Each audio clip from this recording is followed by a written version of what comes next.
ਸਤਿ ਸ਼੍ਰੀ ਅਕਾਲ ਜੀ। News Asia Punjabi ਦੇਖ ਰਹੇ ਹੋ ਤੁਸੀਂ ਤੇ ਮੈਂ ਹਾਂ ਕੁਲਵੰਤ ਸਿੰਘ।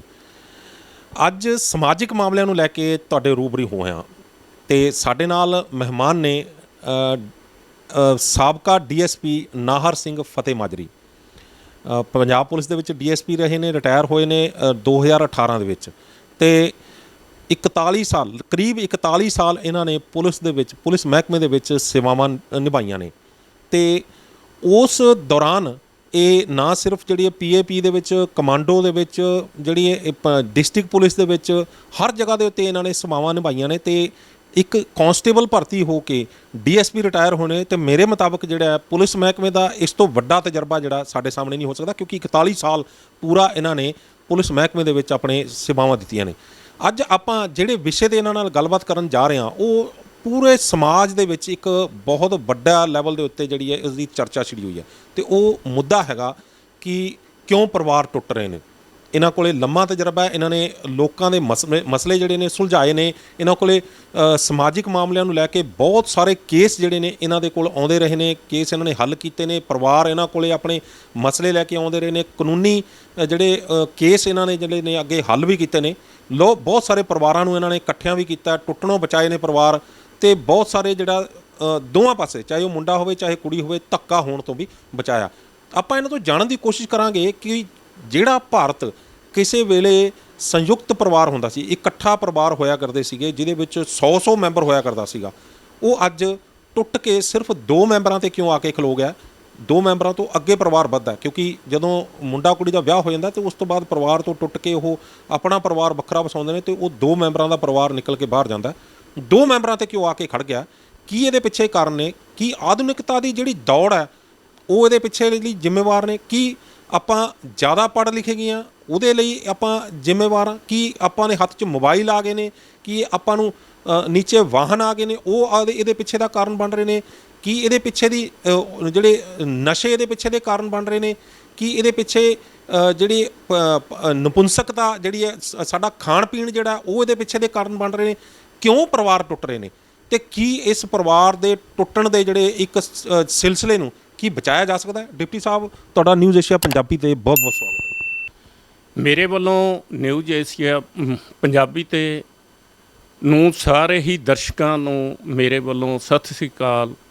ਵਾਹਿਗੁਰੂ ਜੀ ਕਾ ਖਾਲਸਾ, ਵਾਹਿਗੁਰੂ ਜੀ ਕੀ ਫਤਿਹ। ਮੈਂ ਜਿਹੜੀ ਤੁਸੀਂ ਗੱਲ ਕਰ ਰਹੇ ਸੀ ਕਿ ਪਰਿਵਾਰ ਕਿਉਂ ਟੁੱਟ ਰਹੇ ਨੇ, ਇਹਦੇ ਬਹੁਤ ਵੱਡੇ ਕਾਰਨ ਨੇ, ਕਈ ਕਾਰਨ ਨੇ। ਦਹੇਜ ਵੀ ਹੈਗਾ, ਜਿਹੜੇ ਸੰਯੁਕਤ ਪਰਿਵਾਰ ਸੀ ਪਹਿਲਾਂ ਉਹ ਵੀ ਹੈਗਾ। ਪਹਿਲਾਂ ਆਮ ਹੁੰਦਾ ਸੀ ਵੀ ਬੱਚੇ ਨੂੰ ਕਿਸੇ ਨੇ ਘਰ ਦੇ ਵਿੱਚ ਥੋੜ੍ਹਾ ਬਹੁਤਾ ਕਿਸੇ ਨੇ ਮਾਂ ਨੇ ਪਿਓ ਨੇ ਜਾਂ ਚਾਚੇ ਤਾਏ ਨੇ ਕਿਸੇ ਨੇ ਘੂਰਤਾ ਦੂਜੇ ਦੀ ਗੋਦੀ ਦੇ ਵਿੱਚ ਚਲਾ ਜਾਂਦਾ ਸੀ। ਇਹ ਵੀ ਕਾਰਨ ਇੱਕ ਹੈਗਾ।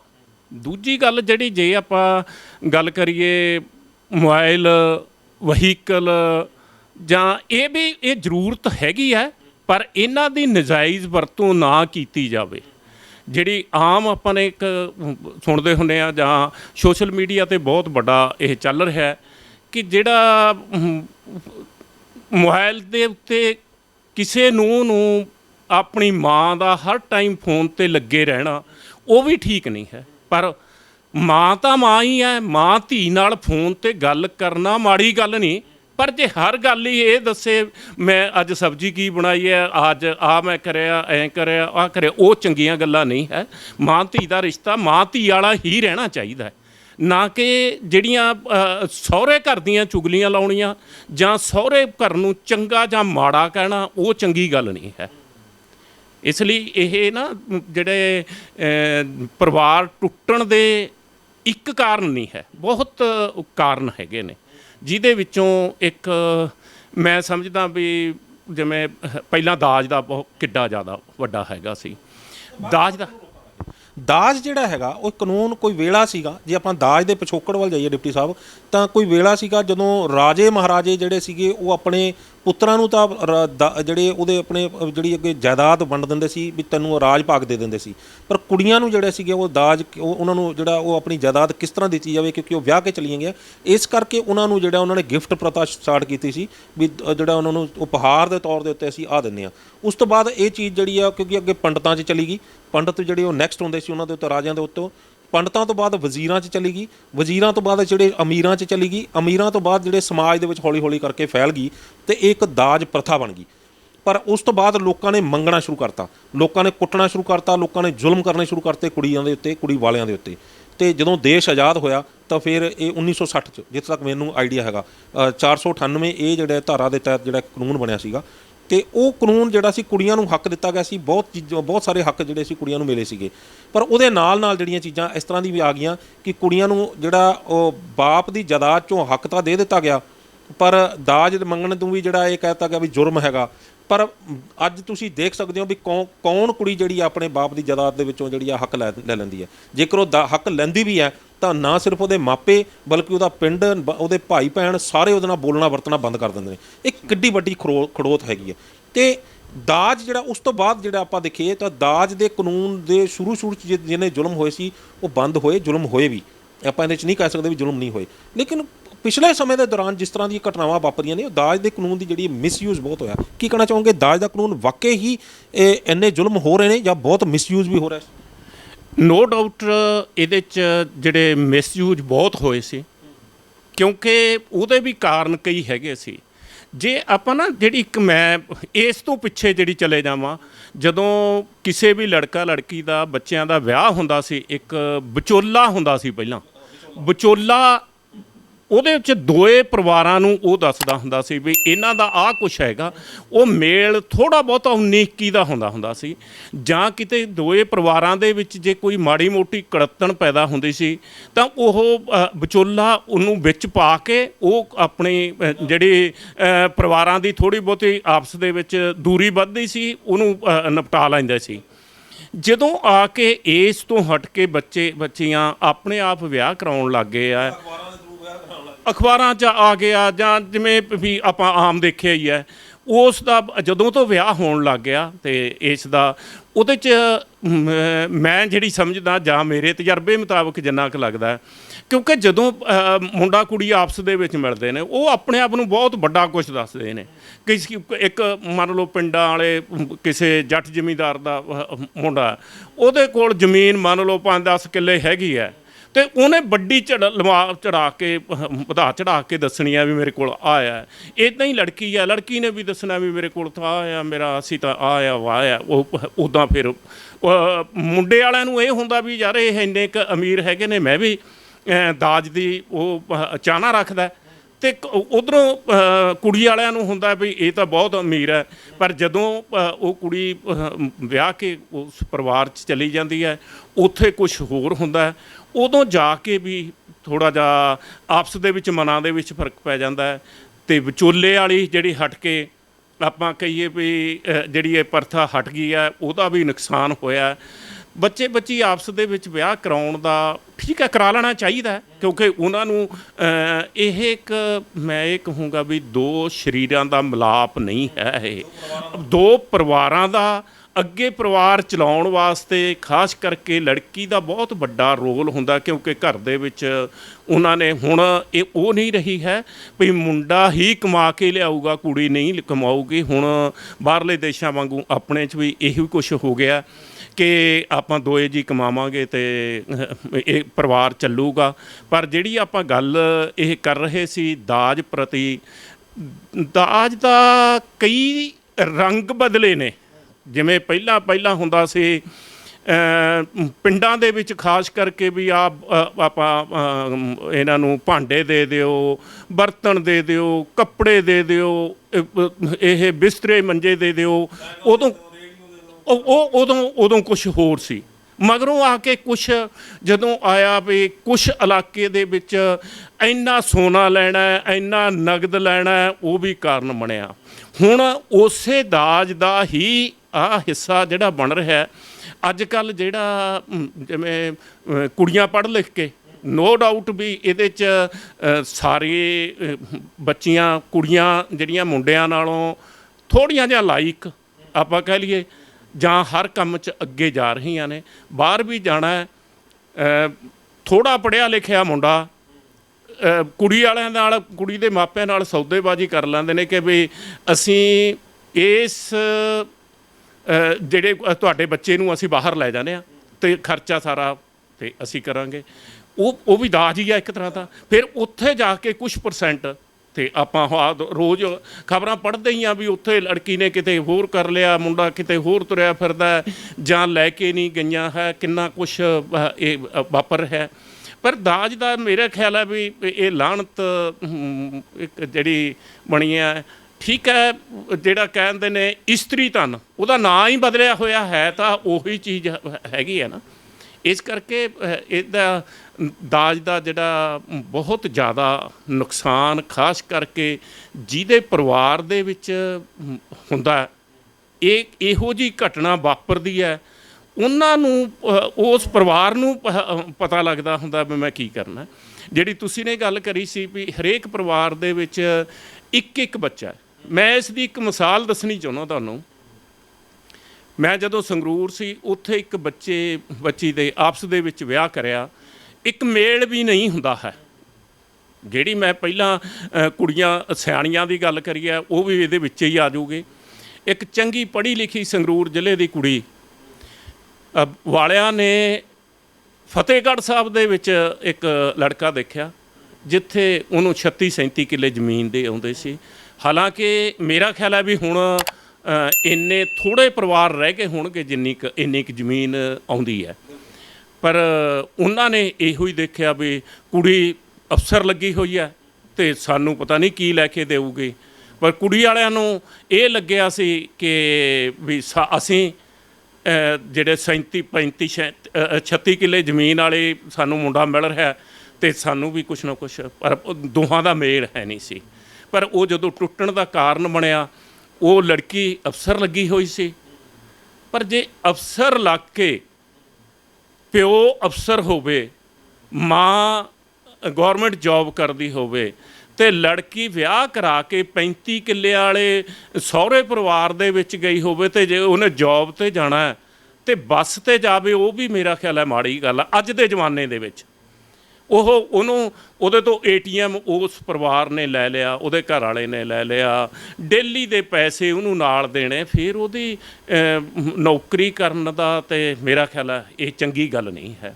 ਕਿਉਂਕਿ ਜੇ ਆਪਾਂ ਜਿਹੜਾ ਪਹਿਲਾਂ ਵਿਚੋਲੇ ਵਾਲੀ ਗੱਲ ਹੁੰਦੀ ਸੀ, ਉਹ ਮੇਰਾ ਖਿਆਲ ਹੈ ਵੀ ਵਿਚੋਲਾ ਇਹੋ ਜਿਹਾ ਕੋਈ ਵੀ ਜੋੜ ਨਹੀਂ ਸੀ ਲਾਉਂਦਾ। ਅਫਸਰ ਲੜਕੀ ਨੂੰ ਤਾਂ ਅਫਸਰ ਨਾਲ ਹੀ, ਹਾਂ ਠੀਕ ਹੈ ਪੜ੍ਹਿਆ ਹੋਇਆ ਹੈਗਾ ਸੀ, ਪਰ ਉਹ ਮੁੰਡਾ ਇਹ ਕਹਿੰਦਾ ਸੀ ਵੀ ਜਿੱਥੇ ਕਿਤੇ ਨੌਕਰੀ ਜਦੋਂ ਮਿਲਦੀ ਸੀ ਵੀ ਇਹ ਮੇਰੇ ਲੈਵਲ ਦੀ ਨਹੀਂ ਹੈ, ਮੈਂ 35 ਕਿੱਲੇ ਦਾ ਮਾਲਕ ਹਾਂ ਅਤੇ ਮੈਂ ਇੰਨੀ ਕੁ ਨਹੀਂ ਕਰਨੀ ਹੈ ਨੌਕਰੀ, ਵੱਡੀ ਮਿਲਦੀ ਨਹੀਂ ਸੀ, ਇੰਨਾ ਕਾਬਲ ਹੈ ਨਹੀਂ ਸੀ।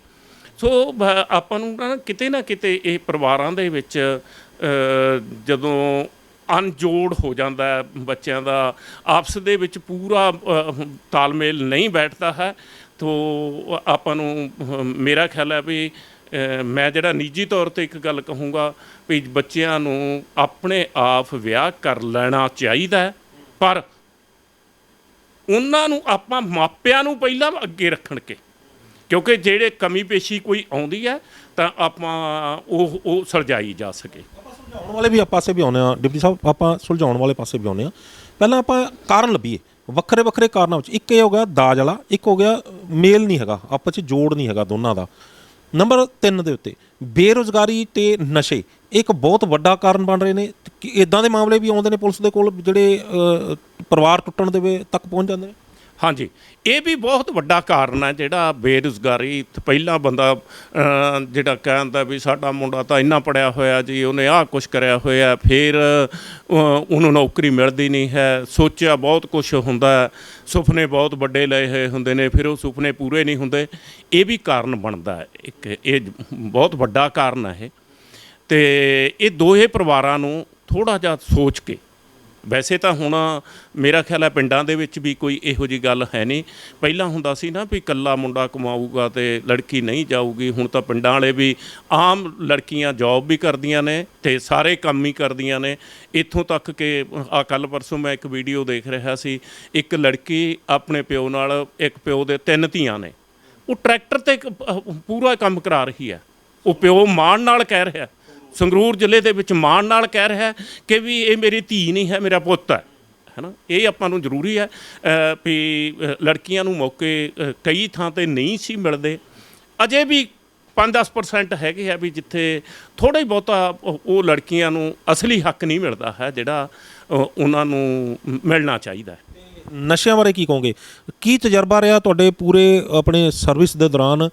ਨਸ਼ਿਆਂ ਦੇ ਕਾਰਨ ਜਿਹੜੇ ਪਰਿਵਾਰ ਜਿਹੜੇ ਤੁਹਾਡੇ ਕੋਲੇ ਝਗੜੇ ਹੋ ਕੇ ਤੁਹਾਡੇ ਕੋਲ ਆਉਂਦੇ ਸੀ, ਕਿਸ ਤਰ੍ਹਾਂ ਦੇ ਤਜਰਬੇ ਰਹੇ ਨੇ? ਦੇਖੋ, ਨਸ਼ੇ ਇਹਦੇ 'ਚ ਕੋਈ ਦੋ ਰਾਇਆ ਨਹੀਂ ਹੈ। ਨਸ਼ੇ ਵੀ ਕਈ ਤਰ੍ਹਾਂ ਦੇ ਹੈਗੇ ਨੇ, ਜਿਵੇਂ ਇੱਕ ਆਮ ਆਪਾਂ ਕਹਿ ਦਈਏ ਵੀ ਜਿਵੇਂ ਅੱਜ ਤੋਂ 25-30 ਸਾਲ ਪਹਿਲਾਂ ਬੈਕ 'ਤੇ ਚਲੇ ਜਾਓ, ਨਸ਼ਾ ਉਹ ਵੀ ਹੈਗਾ ਸੀ। ਮੈਂ ਉਹਦੇ 'ਤੇ ਵੀ ਆਉਣਾ ਜੀ। ਇਹ ਕਹਿਣਾ ਵੀ ਇੱਕ ਅੱਜ ਤੋਂ 30 ਸਾਲ ਪਹਿਲਾਂ ਇੱਕ ਲੜਕਾ ਨਵਾਂ ਵਿਆਹਿਆ ਹੋਇਆ ਆਪਣੇ ਸਹੁਰੀ ਜਾਂਦਾ ਸੀ, ਸਹੁਰਾ ਪਰਿਵਾਰ ਸਾਲਾ ਪਰਿਵਾਰ ਆਪ ਉਹਨਾਂ ਨੂੰ ਬੈਠ ਕੇ ਦਾਰੂ ਨਾਲ ਪਿਲਾਉਂਦੇ ਹੁੰਦੇ ਸੀ, ਸ਼ਰਾਬ ਪੀਂਦੇ ਹੁੰਦੇ ਸੀ। ਉਹ ਆਂਢੀਆਂ ਗੁਆਂਢੀਆਂ ਨੂੰ ਵੀ ਪਤਾ ਲੱਗਦਾ ਹੁੰਦਾ ਸੀ ਕਿ ਉਹਨੂੰ ਉਹ ਇੱਕ ਨਸ਼ਾ ਹੋ ਗਿਆ ਦੂਸਰੇ ਤਰ੍ਹਾਂ ਦਾ। ਆਹ ਜਿਹੜੇ ਨਸ਼ੇ ਹੁਣ ਜਿਹੜੇ ਭੁੱਕੀ ਵਾਲੇ ਜਾਂ ਚਿੱਟੇ ਵਾਲੇ ਜਾਂ ਆਪਾਂ ਮੈਡੀਕਲ ਨਸ਼ੇ ਕਹਿ ਲਈਏ ਵੀ ਇਹਨਾਂ ਨੇ ਜਦੋਂ ਪਰਿਵਾਰ ਤੋਂ ਆਪਾਂ ਕਹਿ ਦਈਏ ਵੀ ਬੱਚਾ ਕਿਸੇ ਵੀ ਵੱਡੇ ਤੋਂ ਬਜ਼ੁਰਗ ਤੋਂ ਲੁੱਕ ਕੇ ਇਹੋ ਜਿਹੇ ਕੰਮ ਕਰਨ ਲੱਗ ਜੇ। ਮੈਂ ਇੱਕ ਅਫਸਰ ਨਾਲ ਹੋਰ ਮੈਂ ਤੁਹਾਡੇ ਇੱਕ ਸਾਂਝੀ ਗੱਲ ਕਰਨੀ ਚਾਹੁੰਦਾ। ਮੈਂ ਐਜ ਏ ਇੰਸਪੈਕਟਰ ਸੀ, ਉਹ ਵੀ ਇੰਸਪੈਕਟਰ ਸੀ, ਹੁਣ ਐਸਪੀ ਰਿਟਾਇਰ ਹੋਏ ਨੇ AIG ਸਰਦਾਰ ਅਮਰਜੀਤ ਸਿੰਘ ਘੁੰਮਣ। ਮੇਰੀ ਉਹਨਾਂ ਨਾਲ ਵੈਸੇ ਗੱਲ ਹੋ ਰਹੀ ਸੀ। ਉਹ ਕਹਿ ਰਹੇ ਸੀ ਕਿ ਜਿਹੜੀ ਉਦੋਂ ਆਪਣੇ ਸਮਾਇਕ ਇੱਧਰ ਚੱਲਦੀ ਹੁੰਦੀ ਸੀ ਕਿ 100 ਰੁਪਏ ਦੀ ਬਿੱਟ ਹੈ ਅਤੇ ਉੱਧਰ 250-300 ਰੁਪਏ ਦੀ ਭੁੱਕੀ ਦਾ 1 ਕਿਲੋ ਹੈ। ਮੇਰਾ ਖਿਆਲ ਹੈ ਵੀ ਮੈਂ ਪਿੰਡਾਂ ਵਾਲਿਆਂ ਦੀ ਗੱਲ ਕਰੂੰਗਾ ਵੀ 90% ਬੰਦੇ ਇਹੋ ਜਿਹੇ ਸੀ ਭੁੱਕੀ ਖਾ ਕੇ ਜਿਹੜੇ ਕੰਮ ਕਰਦੇ ਸੀ, ਅਫੀਮ ਖਾ ਕੇ। ਹਾਂਜੀ, ਕਾਰਡ ਲਾਉਣਾ ਕਹਿੰਦੇ ਹੁੰਦੇ ਸੀ ਉਹ। ਹਾਂਜੀ, ਜਿਹਦੇ ਵਿੱਚ ਸਾਡੇ ਪਿੱਛੇ MP ਸੀ ਗਾਂਧੀ ਸਾਹਿਬ, ਇਹਨਾਂ ਨੇ ਵੀ ਕਿਹਾ ਸੀ ਅਫੀਮ ਦੇ ਠੇਕੇ ਹੋਣੇ ਚਾਹੀਦੇ ਨੇ। ਮੈਂ ਨਿੱਜੀ ਤੌਰ 'ਤੇ ਵੀ ਇਹੀ ਕਹਿਣਾ ਵੀ ਹੋਣੇ ਚਾਹੀਦੇ ਨੇ, ਜ਼ਰੂਰੀ ਹੈ। ਜਦੋਂ ਇਹ ਭੁੱਕੀ ਖਾ ਕੇ ਬੰਦਾ ਜੇ ਕੋਈ ਕੰਮ ਕਰਦਾ ਤਾਂ ਉਹਦਾ ਮੈਨੂੰ ਲੱਗਦਾ ਵੀ ਕੋਈ ਜ਼ਿਆਦਾ ਨਸ਼ੇ ਵਾਲੀ ਉਹ ਨੁਕਸਾਨ ਵਾਲੀ ਗੱਲ ਨਹੀਂ ਹੈ। ਬਾਡੀ ਨੂੰ ਵੀ ਨਹੀਂ ਪਹੁੰਚਦਾ ਹੈ ਕਿਉਂਕਿ ਕੰਮ ਕਰਨਾ ਉਹਨਾਂ ਨੇ, ਖੁਰਾਕ ਖਾਣੀ ਆ, ਸਾਰਾ ਕੁਛ ਹੈਗਾ। ਜਦੋਂ ਆਹ ਚਿੱਟੇ ਵਾਲੇ ਖਾ ਕੇ ਓਵਰਡੋਜ਼ ਨਾਲ ਕਿੰਨੇ ਮਰ ਰਹੇ ਨੇ। ਪਿੱਛੇ ਜੇ ਆ ਅਖਬਾਰ ਦੇ ਵਿੱਚ ਮੈਂ ਇੱਕ ਦਿਨ ਪੜ੍ਹ ਰਿਹਾ ਸੀ, ਕਿੰਨੇ ਮੇਰਾ ਖਿਆਲ 15 ਤੋਂ ਲੈ ਕੇ ਉਹਨਾਂ ਨੇ ਦਿੱਤੇ ਹੋਏ ਸੀ ਜਿਹੜੇ ਓਵਰਡੋਜ਼ ਨਾਲ, ਨਸ਼ੇ ਦੀ ਓਵਰਡੋਜ਼ ਨਾਲ ਮਰੇ ਨੇ ਲੋਕ। ਇਹ ਨਸ਼ਿਆਂ ਦਾ ਜਿਹੜੇ ਉਸ ਪਰਿਵਾਰ ਨੂੰ ਹੀ ਪਤਾ ਹੁੰਦਾ ਵੀ ਜਿਹਦੇ ਘਰ 'ਚ ਅੱਗ ਲੱਗੀ ਹੁੰਦੀ ਹੈ ਦੂਜੇ ਨੂੰ ਤਾਂ ਬਸੰਤਰੀ ਲੱਗਦੀ ਹੁੰਦੀ ਹੈ। ਸੋ ਇਹ ਬਹੁਤ ਹੀ ਜਿਹੜੀ ਆਪਣੇ ਦੇਸ਼ ਦੇ ਵਿੱਚ, ਆਪਣੇ ਸੂਬੇ ਦੇ ਵਿੱਚ, ਆਪਣੇ ਪੰਜਾਬ ਦੇ ਵਿੱਚ ਜਿਹੜੇ ਇਹ ਮਾਰੂ ਨਸ਼ੇ ਆਏ ਨੇ, ਕੁਛ ਬੰਦੇ ਇਹੋ ਜਿਹੇ ਹੈਗੇ ਨੇ ਆਪਣੇ ਥੋੜ੍ਹੇ ਫਾਇਦੇ ਵਾਸਤੇ ਕਿੱਡਾ ਵੱਡਾ ਨੁਕਸਾਨ ਕਰ ਰਹੇ ਨੇ। ਇਹਦੇ 'ਚ ਤੁਸੀਂ ਇਹ ਦੱਸੋ ਕਿ ਪਰਿਵਾਰਾਂ ਦੇ ਉੱਤੇ ਨਸ਼ਿਆਂ ਦਾ ਕੀ ਅਸਰ ਪੈ ਰਿਹਾ? ਪਰਿਵਾਰ ਇੱਕ ਖਾਸ ਕਰਕੇ ਪਤਨੀ ਦੇ ਉੱਤੇ, ਪਤੀ ਨਸ਼ਾ ਕਰ ਰਿਹਾ, ਪਤਨੀ ਦੇ ਉੱਤੇ ਕਿਸ ਤਰ੍ਹਾਂ ਦਾ ਅਸਰ ਪੈ ਰਿਹਾ? ਕੀ ਤਜਰਬਾ ਕਹਿੰਦਾ ਤੁਹਾਡਾ ਪੁਲਿਸ ਦੇ ਆਫੀਸਰ ਦੇ ਦੌਰਾਨ ਜਦੋਂ? ਦੇਖੋ, ਇਸ ਤਾਂ ਜੀ ਮੈਂ ਇੱਕ ਇਹ ਕਹੂੰਗਾ ਵੀ ਜਿਹੜੀ ਇਸਤਰੀ ਦਾ, ਜਿਹੜੀ ਔਰਤ ਦਾ, ਜਿਹੜੀ ਬੀਬੀ ਭੈਣ ਦੇ ਘਰ ਵਾਲਾ ਨਸ਼ਾ ਕਰਦਾ, ਨਸ਼ਾ ਕਰਕੇ ਉਹਨੂੰ ਤਾਂ ਸਿਰਫ ਨਸ਼ੇ ਤੱਕ ਹੀ ਮਤਲਬ ਹੈ। ਉਹ ਬੰਦੇ ਨੂੰ ਇਹ ਸੋਚਦਾ ਵੀ ਮੈਨੂੰ ਤਾਂ ਆਪਣਾ ਨਸ਼ਾ ਮਿਲਣਾ ਚਾਹੀਦਾ, ਮੇਰੇ ਘਰ ਦੇ ਵਿੱਚ, ਮੇਰੀ ਰਸੋਈ ਦੇ ਵਿੱਚ ਵੀ ਆਪਾਂ ਨੂੰ ਮੈਨੂੰ ਨਹੀਂ ਪਤਾ ਹੈ ਵੀ ਲੂਣ ਤੇਲ ਹੈਗਾ ਜਾਂ ਨਾ ਹੈਗਾ।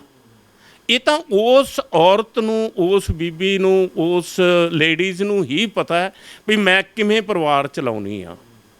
ਇਸ ਕਰਕੇ ਜਿਹੜਾ ਨਾ ਇਹ ਲਾਹਨਤ ਹੈ ਜਿਹੜੀ ਇਹ ਦੂਰ ਹੋਣੀ ਚਾਹੀਦੀ ਹੈ ਕਿਸੇ ਤਰ੍ਹਾਂ ਦੀ। ਸਰਕਾਰਾਂ ਨੂੰ ਮੈਂ ਲਾਹਨਤ ਪਾਉਣਾ ਕਿ ਇਹ ਜੇ ਜਦੋਂ ਵੋਟਾਂ ਆਉਂਦੀਆਂ ਨੇ ਉਦੋਂ ਤਾਂ ਬਹੁਤ ਕੁਛ ਇਹ ਲਾਰੇ ਲਾਉਂਦੇ ਨੇ, ਅਸੀਂ ਆਹ ਕੁਛ ਕਰ ਦਾਂਗੇ, ਅਸੀਂ ਆਹ ਕੁਛ ਕਰ ਦਾਂਗੇ।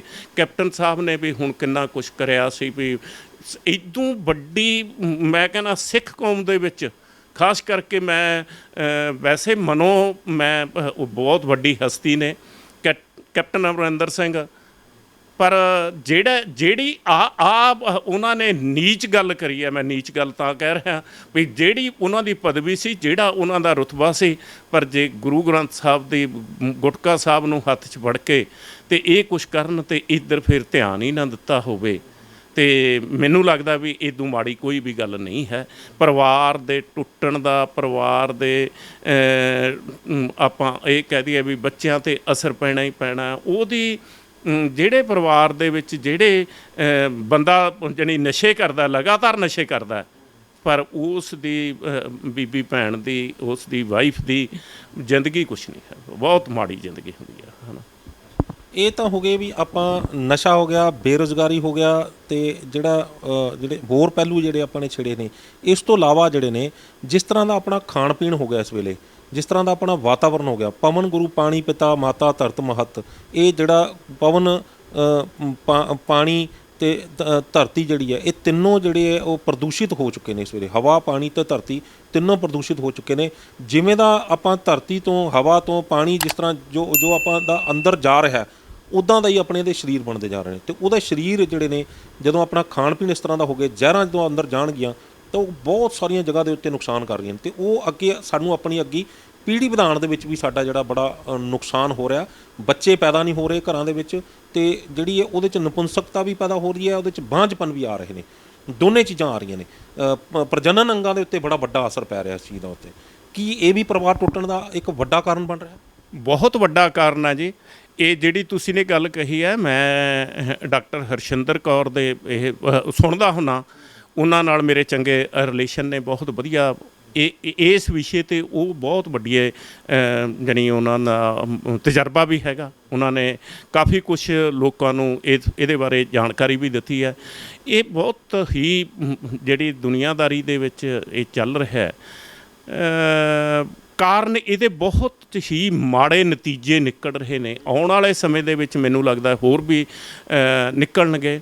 ਇੱਕ ਜਿਹੜੀ ਆਪਾਂ ਆਹ ਗੱਲ ਕਰੀ ਸੀ, ਪਾਣੀ ਪਿਤਾ ਮਾਤਾ ਧਰਤ ਮਹੱਤ, ਹਾਂ, ਇਹਦੇ 'ਚ ਆਪਾਂ ਕਰਿਆ ਸੀ ਵੀ ਜਿਹੜੀ ਦੂਸ਼ਿਤ ਹੋ ਰਹੀ ਹੈ, ਇਹਦੇ ਕਈ ਕਾਰਨ ਹੈਗੇ ਨੇ। ਜਿਵੇਂ ਆਪਾਂ ਆਮ ਆ ਜਾਂਦਾ ਜਦੋਂ ਕਣਕ ਦਾ ਨਾੜ ਸਾੜਦੇ ਹਾਂ, ਝੋਨੇ ਦੀ ਜਦੋਂ ਪਰਾਲੀ ਸਾੜਦੇ ਆ, ਉਦੋਂ ਆ ਕੇ ਸਾਰੇ ਹੀ ਬੰਦੇ ਇੱਥੇ ਕਹਿਣ ਲੱਗ ਜਾਂਦੇ ਨੇ ਕਿ ਇਹਦਾ ਧੂੰਆਂ ਆ ਗਿਆ ਜੀ, ਆਹ ਆ ਗਿਆ ਜੀ। ਦਿੱਲੀ ਇੱਥੋਂ 250-300 ਕਿਲੋਮੀਟਰ ਹੈ, ਦਿੱਲੀ ਵਾਲੇ ਵੀ ਕਹਿੰਦੇ ਨੇ ਕਿ ਪੰਜਾਬ ਦਾ ਧੂੰਆਂ ਇੱਧਰ ਦੀ ਆ ਗਿਆ। ਪਾਕਿਸਤਾਨ 'ਚ ਤਾਂ ਕਦੀ ਅੱਜ ਤੱਕ ਆਈ ਨਹੀਂ ਖਬਰ। ਪਰ ਉਹਦੀ ਮਜਬੂਰੀ ਹੈ। ਮੈਂ ਇੱਥੇ ਕਹੂੰਗਾ, ਮੈਂ ਸਰਕਾਰ ਨੂੰ ਸਲਾਹ ਵੀ ਦੇਣੀ ਚਾਹੁੰਦਾ ਐਜ ਏ ਜ਼ਿਮੀਂਦਾਰ, ਕਿ ਇਹਦਾ ਕੋਈ ਨਾ ਕੋਈ ਹੀਲਾ ਕਰ ਲਓ। ਇਹਦਾ ਹੀਲਾ ਦੋ ਤਰ੍ਹਾਂ ਦਾ ਹੋ ਸਕਦਾ। ਜੇ ਤੁਸੀਂ ਮਸ਼ੀਨਰੀ ਨਹੀਂ ਦੇ ਸਕਦੇ ਉਹਨਾਂ ਨੂੰ, ਆਪਾਂ ਜਿਹੜੀ ਪਰਾਲੀ ਨੂੰ ਜਾਂ ਜਿਹੜੀ ਨਾੜ ਨੂੰ ਇਕੱਠਾ ਕਰਨ ਵਾਸਤੇ, ਤਾਂ ਉਹਦਾ ਕੋਈ ਨਾ ਕੋਈ ਡੀਜ਼ਲ ਸਬਸਿਡੀ 'ਤੇ ਦਿੱਤਾ ਜਾਵੇ, ਜਾਂ ਉਹਨਾਂ ਦੇ ਜਿਹੜੇ ਜਦੋਂ ਆਪਾਂ ਫਸਲ ਵਿਕਦੀ ਹੈ ਉਹਦੇ ਕੋਈ ਮੁਆਵਜ਼ਾ ਦਿੱਤਾ ਜਾਵੇ। ਇਕੱਲਾ ਇਹ ਕਹਿਣਾ ਕਿ ਅੱਗ ਲਾ ਕੇ ਧੂੰਆਂ ਇੱਥੇ ਇਹ ਛੱਡ ਰਹੇ ਨੇ, ਇਹ ਚੰਗੀ ਗੱਲ ਨਹੀਂ ਹੈ। ਇੱਥੇ ਮੈਂ ਤੁਹਾਡੇ ਨਾਲ ਥੋੜ੍ਹਾ ਜਿਹਾ ਡਿਫਰੈਂਟ ਰਾਏ ਰੱਖਦਾ। ਜਿਵੇਂ ਕਿ ਆਪਾਂ ਨਾੜ ਦੀ ਗੱਲ ਕੀਤੀ ਹੈਗੀ ਹੈ, ਤਾਂ ਨਾੜ ਜਿਹੜੀ ਹੈ ਇਹ ਹੁਣ ਪਿਛਲੇ ਕੁਛ ਆਪਾਂ ਅਗਰ ਦਹਾਕੇ ਦੀ ਗੱਲ ਕਰੀਏ ਤਾਂ ਇੱਕ ਦਹਾਕੇ ਤੋਂ ਹੀ ਇਹ ਸਾਰਾ ਸਿਸਟਮ ਚੱਲ ਰਿਹਾ। ਨਾੜ ਵੀ ਫੂਕੀ ਜਾ ਰਹੀ ਹੈ, ਪਰਾਲੀ ਵੀ ਸਾੜੀ ਜਾ ਰਹੀ ਹੈ। ਉਸ ਤੋਂ ਪਹਿਲਾਂ ਘੱਟ ਸੀਗਾ ਇਹ, ਇੱਕ ਦਹਾਕੇ ਤੋਂ ਥੋੜ੍ਹਾ ਜਿਹਾ ਜ਼ਿਆਦਾ ਚੱਲਣ ਵਧਿਆ। ਸਮੋਕ ਹੋਇਆ ਕਰਦੀ ਸੀ ਪਹਿਲਾਂ, ਜਿਹੜੀ ਕਿ ਅੱਜ ਸਮੌਗ ਬਣ ਚੁੱਕੀ ਹੈ।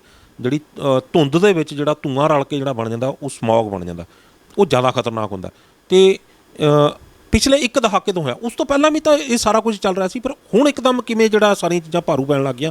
ਹੁਣ ਕਿਵੇਂ ਇੱਕਦਮ ਇਹ ਕਹਿਣਾ ਸ਼ੁਰੂ ਦਿੱਤਾ ਗਿਆ ਕਿ ਇਹ ਚੀਜ਼ਾਂ ਜਿਹੜੀਆਂ ਨੇ ਆਪਾਂ ਨੂੰ ਇਹਦੇ 'ਤੇ ਆਪਾਂ ਨੂੰ ਸਬਸਿਡੀ ਮਿਲਣੀ ਚਾਹੀਦੀ ਹੈ, ਆਪਾਂ ਨੂੰ ਇਹਦਾ ਕਿਸਾਨਾਂ ਨੂੰ ਕੋਈ ਲਾਹਾ ਪੈਸਾ ਦਿੱਤਾ ਜਾਵੇ ਤਾਂ ਇਹ ਰੁਕਣਗੀਆਂ। ਪਹਿਲਾਂ ਵੀ ਤਾਂ ਚੱਲ ਹੀ ਰਹੀਆਂ ਸੀ। ਨਹੀਂ, ਪਹਿਲਾਂ ਜਿਹੜਾ ਝੋਨਾ ਨਾ ਇੰਨਾ ਜ਼ਿਆਦਾ ਨਹੀਂ ਹੈ ਜਿੰਨਾ ਕੁ, ਜੇ ਤੁਸੀਂ ਇਸ ਦੇ ਬੈਕ 'ਤੇ ਜਾਓਗੇ, ਜਦੋਂ ਅੱਜ ਤੋਂ 25-30 ਸਾਲਾਂ ਤੋਂ ਹੀ ਜ਼ਿਆਦਾ ਇਹ ਹੋਣ ਲੱਗਿਆ। ਦੂਜੀਆਂ ਸਰਕਾਰਾਂ ਦੀਆਂ ਨੀਤੀਆਂ ਇਹੋ ਜਿਹੀਆਂ ਬਣੀਆਂ ਹੋਈਆਂ ਨੇ, ਜਿਹੜੀ MSP ਹੈ ਉਹ ਸਿਰਫ ਅਤੇ ਸਿਰਫ ਝੋਨੇ ਅਤੇ ਕਣਕ 'ਤੇ ਹੀ ਹੈ।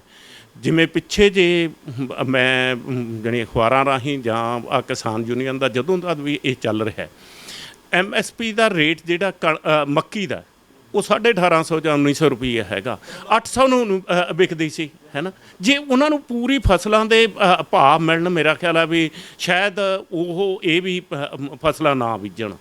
ਮੈਂ ਇਹਨਾਂ ਰਾਹੀਂ ਇਹੀ ਕਹਿਣਾ ਕਹੂੰਗਾ ਤੁਹਾਨੂੰ ਵੀ ਜਿਹੜਾ ਸਰਕਾਰਾਂ ਨੂੰ ਇਸ ਵੱਲ ਧਿਆਨ ਦੇਣਾ ਚਾਹੀਦਾ ਹੈ। ਜਿਹੜੀ ਆਪਾਂ ਗੱਲ ਕਰਦੇ ਸੀ ਵੀ ਪਹਿਲਾਂ ਧੂਆਂ ਨਹੀਂ ਸੀ ਹੁੰਦਾ, ਝੋਨਾ ਲੱਗਣ ਦੇ 25-30 ਸਾਲਾਂ ਤੋਂ ਹੀ ਆ, ਫਿਰ ਉਹ ਹੌਲੀ ਹੌਲੀ ਹਰ ਸਾਲ ਵਧੀ ਜਾਂਦਾ। ਪਿੱਛੇ ਜਦੋਂ ਆਪਾਂ ਮੇਰਾ ਖਿਆਲ ਹੈ ਵੀ ਸਾਲ ਕੁ ਹੋ ਗਿਆ, ਉਦੋਂ ਇੱਕ ਖਬਰ ਲੱਗੀ ਸੀ ਕਿ ਬਿਲਕੁਲ ਧੂਆਂ ਸਾਫ਼ ਹੋ ਗਿਆ, ਜਲੰਧਰ ਤੋਂ ਪਹਾੜ ਦਿਸਣ ਲੱਗ ਗਏ। ਉਹ ਵੀ ਇਹੀ ਕਾਰਨ ਹੈਗਾ ਸੀ।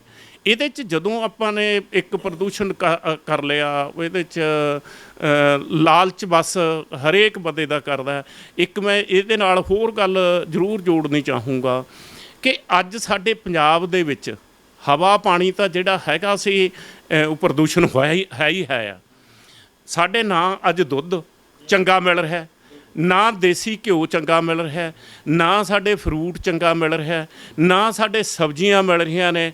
ਸਬਜ਼ੀ ਵਾਲਿਆਂ ਨੇ ਸਵੇਰੇ ਕੱਦੂ ਦੀ ਵੇਲ ਦੇ ਜਿਹੜਾ ਘੀਏ ਦੇ ਆਪਾਂ ਕਹਿੰਦੇ ਨੇ ਟੀਕਾ ਲਾ ਕੇ, ਸ਼ਾਮ ਨੂੰ ਟੀਕਾ ਲਾਇਆ ਹੁੰਦਾ, ਸਵੇਰ ਨੂੰ ਤੋੜ ਕੇ ਲਿਆ ਕੇ ਮੰਡੀ ਆ ਜਾਂਦੇ ਨੇ।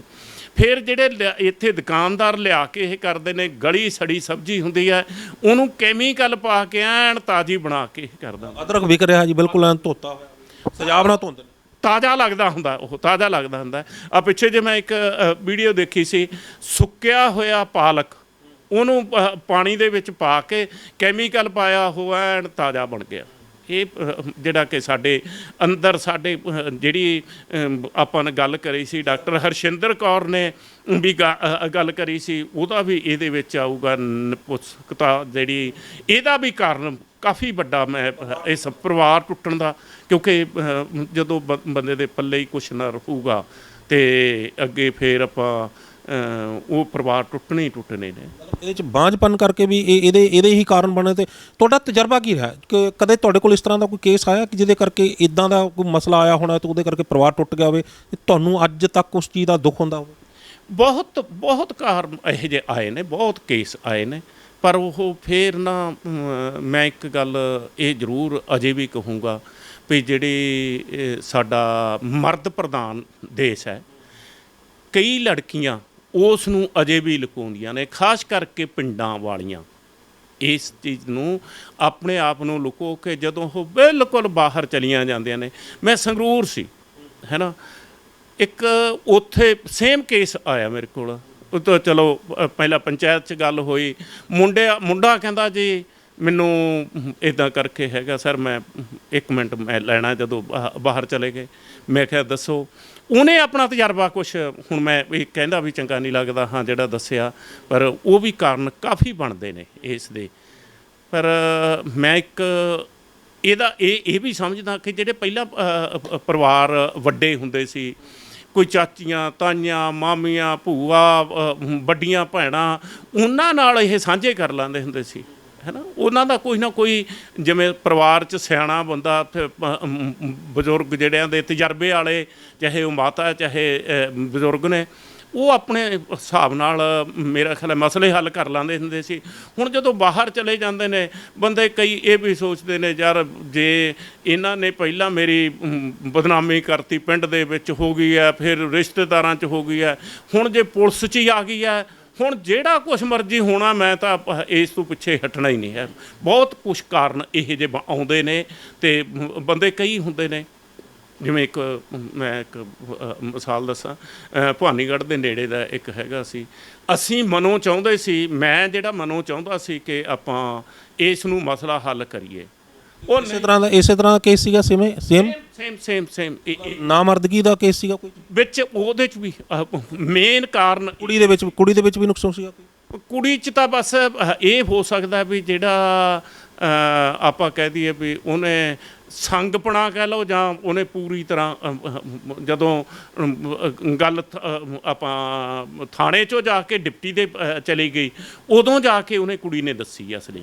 ਜੇ ਪਹਿਲਾਂ ਦੱਸਦਾ ਸੀ ਸ਼ਾਇਦ ਪੰਚਾਇਤੀ ਤੌਰ 'ਤੇ ਜਾਂ ਭਾਈਚਾਰਕ ਸਾਂਝ ਦੇ ਨਾਲ ਉਹ ਮਸਲਾ ਹੱਲ ਹੋ ਸਕਦਾ ਸੀ। ਫਿਰ ਕਿਵੇਂ ਹੋਇਆ? ਨਹੀਂ, ਫਿਰ ਤਾਂ ਉਹ ਤਾਂ ਵੀ ਇੱਕ ਪਾਸੇ ਆੜ ਹੀ ਗਏ। ਮੁੰਡੇ ਵਾਲਾ ਕਹਿੰਦਾ ਜੀ ਇਹਨੇ ਮੇਰੀ ਬੇਇੱਜ਼ਤੀ ਕਰਾਤੀ ਆ ਜੀ, ਮੈਨੂੰ ਆਹ ਕਰ ਲਿਆ ਜੀ, ਮੇਰੇ ਤਾਂ ਪਰਚਾ ਹੀ ਦਰਜ ਕਰਾ ਦਿਓ ਜੀ, ਮੇਰਾ ਆਹ ਕਰਾ ਦਿਓ। ਪਰ ਫਿਰ ਮੈਂ ਇੱਕ ਗੱਲ ਇੱਥੇ ਤੁਹਾਡੇ ਚੈਨਲ ਰਾਹੀਂ ਜ਼ਰੂਰ ਕਹਿਣਾ ਚਾਹੂੰਗਾ ਕਿ ਮੈਂ ਆਪਣੀ ਸਰਵਿਸ ਦੇ ਵਿੱਚ ਖਾਸ ਕਰਕੇ ਇਹੋ ਜਿਹੇ ਧੀ ਭੈਣ ਦੇ ਮਾਮਲੇ ਦੇ ਵਿੱਚ ਮੇਰਾ ਖਿਆਲ ਆ ਵੀ ਬਹੁਤ ਬਹੁਤ ਘੱਟ ਰੀਅਰ 1-2 ਪਰਚੇ ਦਰਜ ਕਰਾਏ ਹੋਣਗੇ, ਨਹੀਂ ਮੈਂ ਪਰਚੇ ਦਰਜ ਨਹੀਂ ਕਰਾਏ। ਮੈਂ ਜਣੀ ਇਹ ਜਿਹੜੇ ਕੇਸ ਦੀ ਮੈਂ ਗੱਲ ਕਰਦਾ, ਉਹਨਾਂ ਨੇ ਫਿਰ ਇਹ ਕਹਿ ਕੇ ਵੀ ਅਸੀਂ ਇੱਕ ਵਾਰੀ ਟਰਾਈ ਕਰ ਲਾਨੇ ਆ ਜੀ ਪੰਚਾਇਤੀ ਤੌਰ 'ਤੇ ਆਪਣੇ ਰਿਸ਼ਤੇਦਾਰਾਂ ਨੂੰ ਵਿੱਚ ਪਾ ਕੇ, ਪਰ ਉਹ ਬਾਅਦ ਦੇ ਵਿੱਚ ਪਤਾ ਨਹੀਂ ਲੱਗਿਆ ਸੀ ਕਿਵੇਂ ਹੋਇਆ ਸੀ। ਸੁਲਝ ਗਿਆ ਹੋਣਾ ਉਹਦਾ। ਸੁਲਝ ਗਿਆ ਜਾਂ ਕਈ ਵਾਰੀ ਅਗਲਾ ਕਹਿੰਦਾ ਵੀ ਉੱਥੇ ਜਾ ਕੇ ਆਪਾਂ ਇਹ ਕਰਾਂਗੇ, ਕਈ ਵਾਰੀ ਜਿਹੜਾ ਦੇਣ ਲੈਣ ਹੈ ਉਹ ਵਾਪਸ ਹੋ ਜਾਂਦਾ ਹੁੰਦਾ, ਪੰਚਾਇਤੀ ਤੌਰ 'ਤੇ ਬੈਠ ਕੇ ਨਿਬੜ ਜਾਂਦੇ ਹੁੰਦੇ ਨੇ ਇਹ ਜਿਹੇ ਮਸਲੇ। ਹੁਣ ਜਿਹੜਾ ਸਭ ਤੋਂ ਵੱਡਾ ਜਦੋਂ ਕਿਤੇ ਘਰਾਂ ਦੇ ਵਿੱਚ ਕਿਤੇ ਕੋਈ ਖੜੋਤ ਪੈਦਾ ਹੁੰਦੀ ਹੈ, ਰਿਸ਼ਤਿਆਂ 'ਚ ਕਿਤੇ ਖੜੋਤ ਪੈਦਾ ਹੁੰਦੀ ਹੈ, ਤਾਂ ਸਭ ਤੋਂ ਪਹਿਲਾਂ ਬੰਦਾ ਜਾਂਦਾ ਮੈਂ ਤਾਂ ਪੁਲਿਸ 'ਚ ਜਾਊਂ, ਮੈਂ ਤਾਂ ਕਚਹਿਰੀ ਜਾਊਂ, ਮੈਂ ਤਾਂ ਕੋਰਟ 'ਚ ਜਾਊਂ, ਮੈਂ ਤਾਂ ਕੇਸ ਦਾਇਰ ਕਰੂੰਗਾ ਤੁਹਾਡੇ 'ਤੇ। ਤਾਂ ਉਦੋਂ ਬਾਅਦ ਸਭ ਤੋਂ ਪਹਿਲਾਂ ਕੁੜੀ ਭੱਜਦੀ ਹੈ ਪੁਲਿਸ ਕੋਲੇ। ਪੁਲਿਸ ਕੋਲੇ ਜੇ ਜਾਂਦੀ ਹੈ ਤਾਂ ਜਿਹੜਾ ਪੁਲਿਸ ਦਾ ਇੱਕ ਪ੍ਰੋਟੋਕੋਲ ਬਣਾਇਆ ਗਿਆ, ਇੱਕ ਨਿਯਮ ਬਣਾਇਆ ਗਿਆ, ਉਹ ਹੈ ਕਿ ਜਿਹੜੇ ਔਰਤਾਂ ਦੇ ਨਾਲ ਸੰਬੰਧਿਤ, ਪਰਿਵਾਰਾਂ ਨਾਲ ਸੰਬੰਧਿਤ ਕੋਈ ਵੀ ਮਸਲੇ ਨੇ, ਉਹਨਾਂ ਵਾਸਤੇ ਵੂਮਨ ਸੈੱਲ ਬਣਾਏ ਗਏ ਨੇ। ਪਰ ਉਹਦੇ ਬਾਵਜੂਦ ਵੀ ਬਹੁਤ ਸਾਰੇ ਕੇਸ ਵੂਮਨ ਸੈੱਲ 'ਚ ਚਲੇ ਜਾਂਦੇ ਨੇ ਅਤੇ ਬਹੁਤ ਸਾਰੇ ਕੇਸ ਜਿਹੜੇ ਉਹ ਥਾਣਿਆਂ 'ਚ ਚਲੇ ਜਾਂਦੇ ਨੇ। ਅਜਿਹਾ ਕਿਉਂ ਹੋ ਰਿਹਾ? ਜੇਕਰ ਪੁਲਿਸ ਦੇ ਵਿੱਚ ਜਾਣਾ ਤਾਂ ਉਹ ਜਿਹੜੇ ਥਾਣੇ 'ਚ ਜਾਣਾ ਤਾਂ ਥਾਣੇ 'ਚ ਜਾਵੇ, ਅਤੇ ਜੇ ਉਹ ਵੂਮਨ ਸੈੱਲ 'ਚ ਜਾਣਾ ਤਾਂ ਵੂਮਨ ਸੈੱਲ 'ਚ ਜਾਵੇ। ਇਹ ਵਿਤਕਰਾ ਕਿਉਂ? ਕੁਝ ਕੇਸ ਜਿਹੜੇ ਨੇ ਉਹ ਥਾਣੇ 'ਚ ਜਾ ਰਹੇ ਨੇ ਅਤੇ ਕੁਝ ਕੇਸ ਜਿਹੜੇ ਨੇ ਉਹ ਵੂਮਨ ਸੈੱਲ 'ਚ ਜਾ ਰਹੇ ਨੇ। ਇਹਦੇ ਪਿੱਛੇ ਕੋਈ ਦਬਾਅ ਦੀ ਰਾਜਨੀਤੀ ਕੰਮ ਕਰ ਰਹੀ ਹੈ? ਨਹੀਂ, ਦਬਾਅ ਵਾਲੇ ਨਹੀਂ ਹੈ ਜੀ। ਇਹਦੇ 'ਚ ਨਾ ਜਿਹੜਾ ਮੈਂ ਸਮਝਦਾ ਜਿੱਥੋਂ ਤੱਕ ਜਿਹੜਾ ਹੈਗਾ ਵੂਮਨ ਸੈੱਲ, ਉਹਦਾ ਕੁਛ ਹੋਰ ਤਰ੍ਹਾਂ ਦਾ ਹੈਗਾ, ਕਿਉਂਕਿ ਉੱਥੇ ਲੜਕੀਆਂ ਨੇ, ਲੜਕੀ ਦਾ ਅਤੇ ਲੇਡੀਜ਼ ਦਾ ਥੋੜ੍ਹਾ ਜਿਹਾ ਅਜੇ ਵੀ ਆਪਣੇ ਕਹਿ ਦਈਏ ਵੀ ਸੁਭਾਅ ਪੱਖ ਤੋਂ ਥੋੜ੍ਹਾ ਜਿਹਾ ਹੈਗਾ। ਅਤੇ ਥਾਣੇ ਦੇ ਵਿੱਚ ਕਿਤੇ ਨਾ ਕਿਤੇ ਵੈਸੇ ਤਾਂ ਹੁਣ ਉਹ ਗੱਲ ਰਹੀ ਨਹੀਂ ਹੈ। ਜਦੋਂ ਇੱਕ ਪਰਿਵਾਰ ਨੂੰ, ਇੱਕ ਮੁੰਡੇ ਵਾਲੇ ਨੂੰ ਜਾਂ ਕੁੜੀ ਵਾਲਿਆਂ ਨੂੰ ਜਿਹਦਾ ਕਸੂਰ ਜ਼ਿਆਦਾ ਹੁੰਦਾ, ਉਹਨੂੰ ਦਬਕਾ ਮਾਰਿਆ ਜਾਵੇ ਵੀ ਜੇ ਤੁਸੀਂ ਕਰਦੇ ਹੋ ਤਾਂ ਠੀਕ ਹੈ, ਨਹੀਂ ਤਾਂ ਫਿਰ ਹਵਾਲਾਤ ਬੰਦ ਕਰਨਾ। ਪਰਚਾ ਤਾਂ ਉੱਥੇ ਵੀ ਕਹਿ ਦਿੰਦੇ ਨੇ, ਪਰ ਉਹ ਲੋਕ ਸੋਚਦੇ ਨੇ ਵੀ ਪਰਚਾ ਦਰਜ ਕਰਨਾ, ਤਾਂ ਪਰਚਾ ਤਾਂ ਅਸੀਂ ਐਪਲੀਕੇਸ਼ਨ ਦੇਤੀ। ਅਜੇ ਵੀ ਕੁਛ ਪਰਿਵਾਰਾਂ ਨੂੰ ਇਹ ਹੈ ਵੀ ਸਾਡਾ ਤਾਂ ਪਰਚਾ ਹੋ ਗਿਆ, ਬਸ ਅਜੇ FIR ਦਰਜ, ਹਾਲਾਂਕਿ ਪਰਚਾ ਹੁੰਦਾ ਜਦੋਂ FIR ਦਰਜ ਹੋ ਗਈ, ਪਰ ਉਸ ਨੂੰ ਕਈ ਪਰਿਵਾਰ ਤਾਂ ਇਹੀ ਸੋਚਦੇ ਨੇ ਵੀ ਚਲ ਅਸੀਂ ਐਪਲੀਕੇਸ਼ਨ ਦੇਤੀ, ਸਾਡਾ ਪਰਚਾ ਦਰਜ ਹੋ ਗਿਆ, ਅਸੀਂ ਤਾਂ ਪਰਚਾ ਦੇਤਾ ਹੀ ਕਹਿੰਦੇ ਹੁੰਦੇ ਨੇ।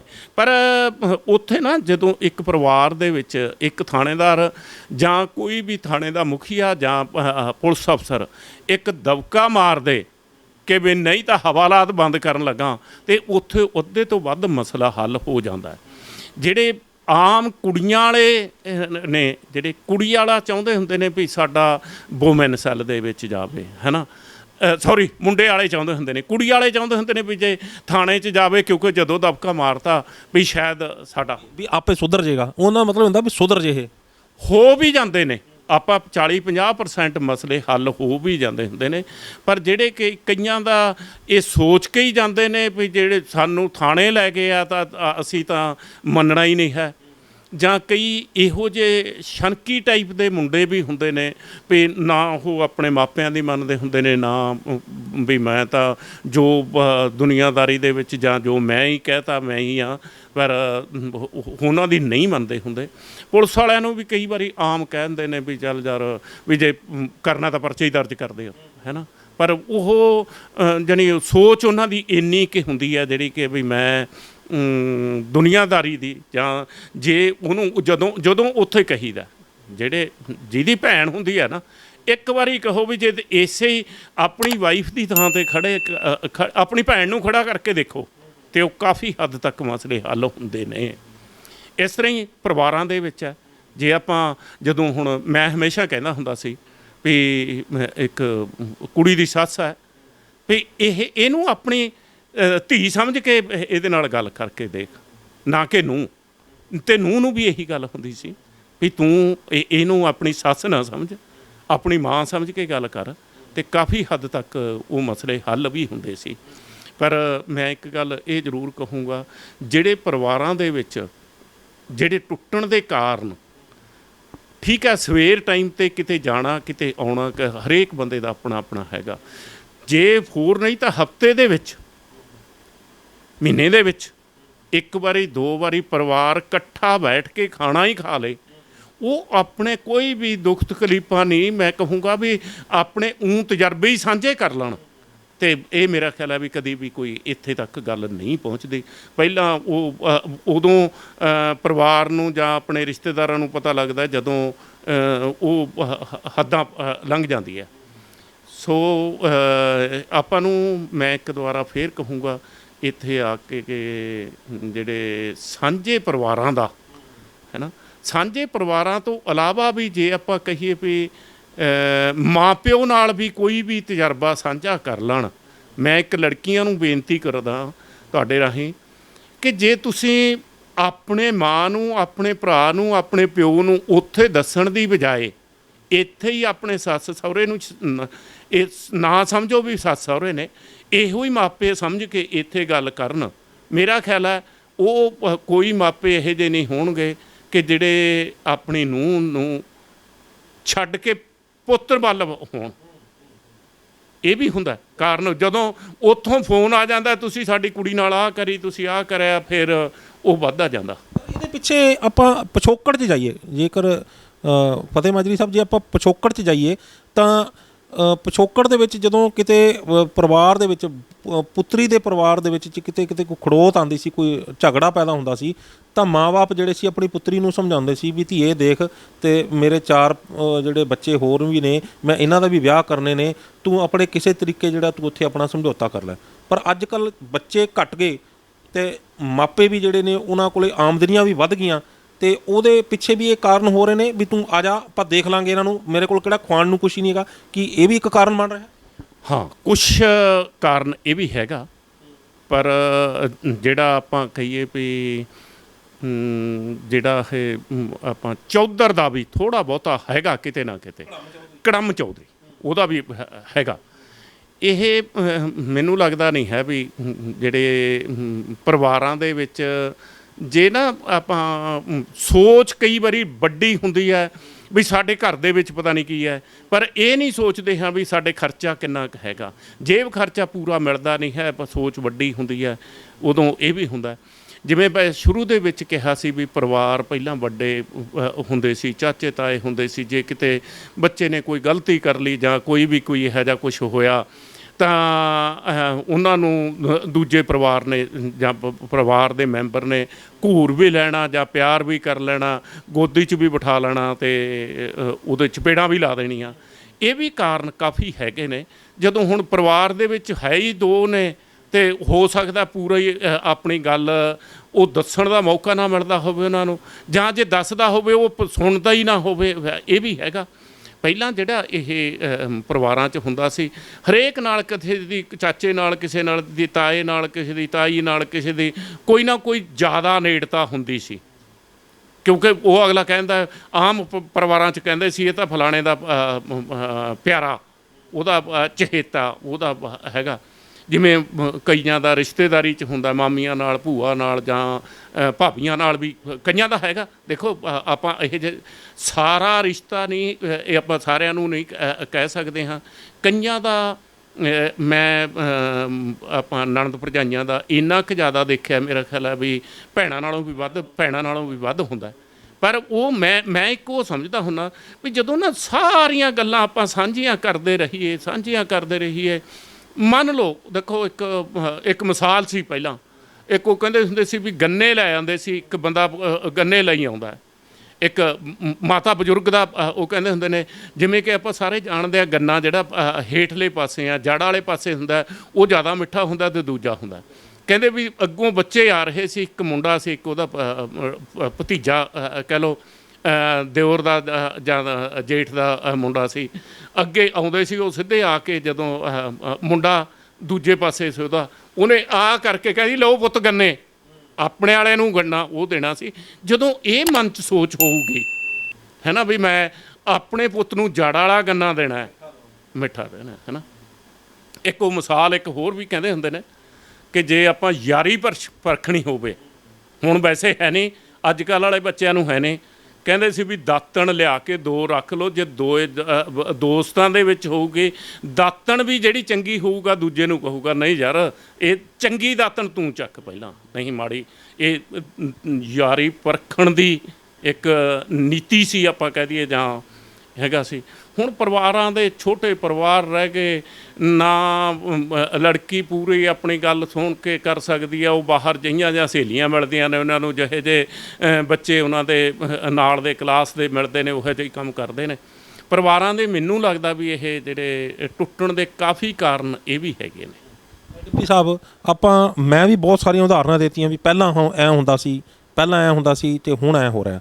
ਤੁਸੀਂ ਵੀ ਬਹੁਤ ਸਾਰੀਆਂ ਉਦਾਹਰਨਾਂ ਦਿੱਤੀਆਂ ਨੇ ਵੀ ਪਹਿਲਾਂ ਐ ਹੁੰਦਾ ਸੀ, ਪਰ ਸੱਚਾਈ ਇਹ ਹੈ ਕਿ ਹੁਣ ਐ ਹੋ ਰਿਹਾ।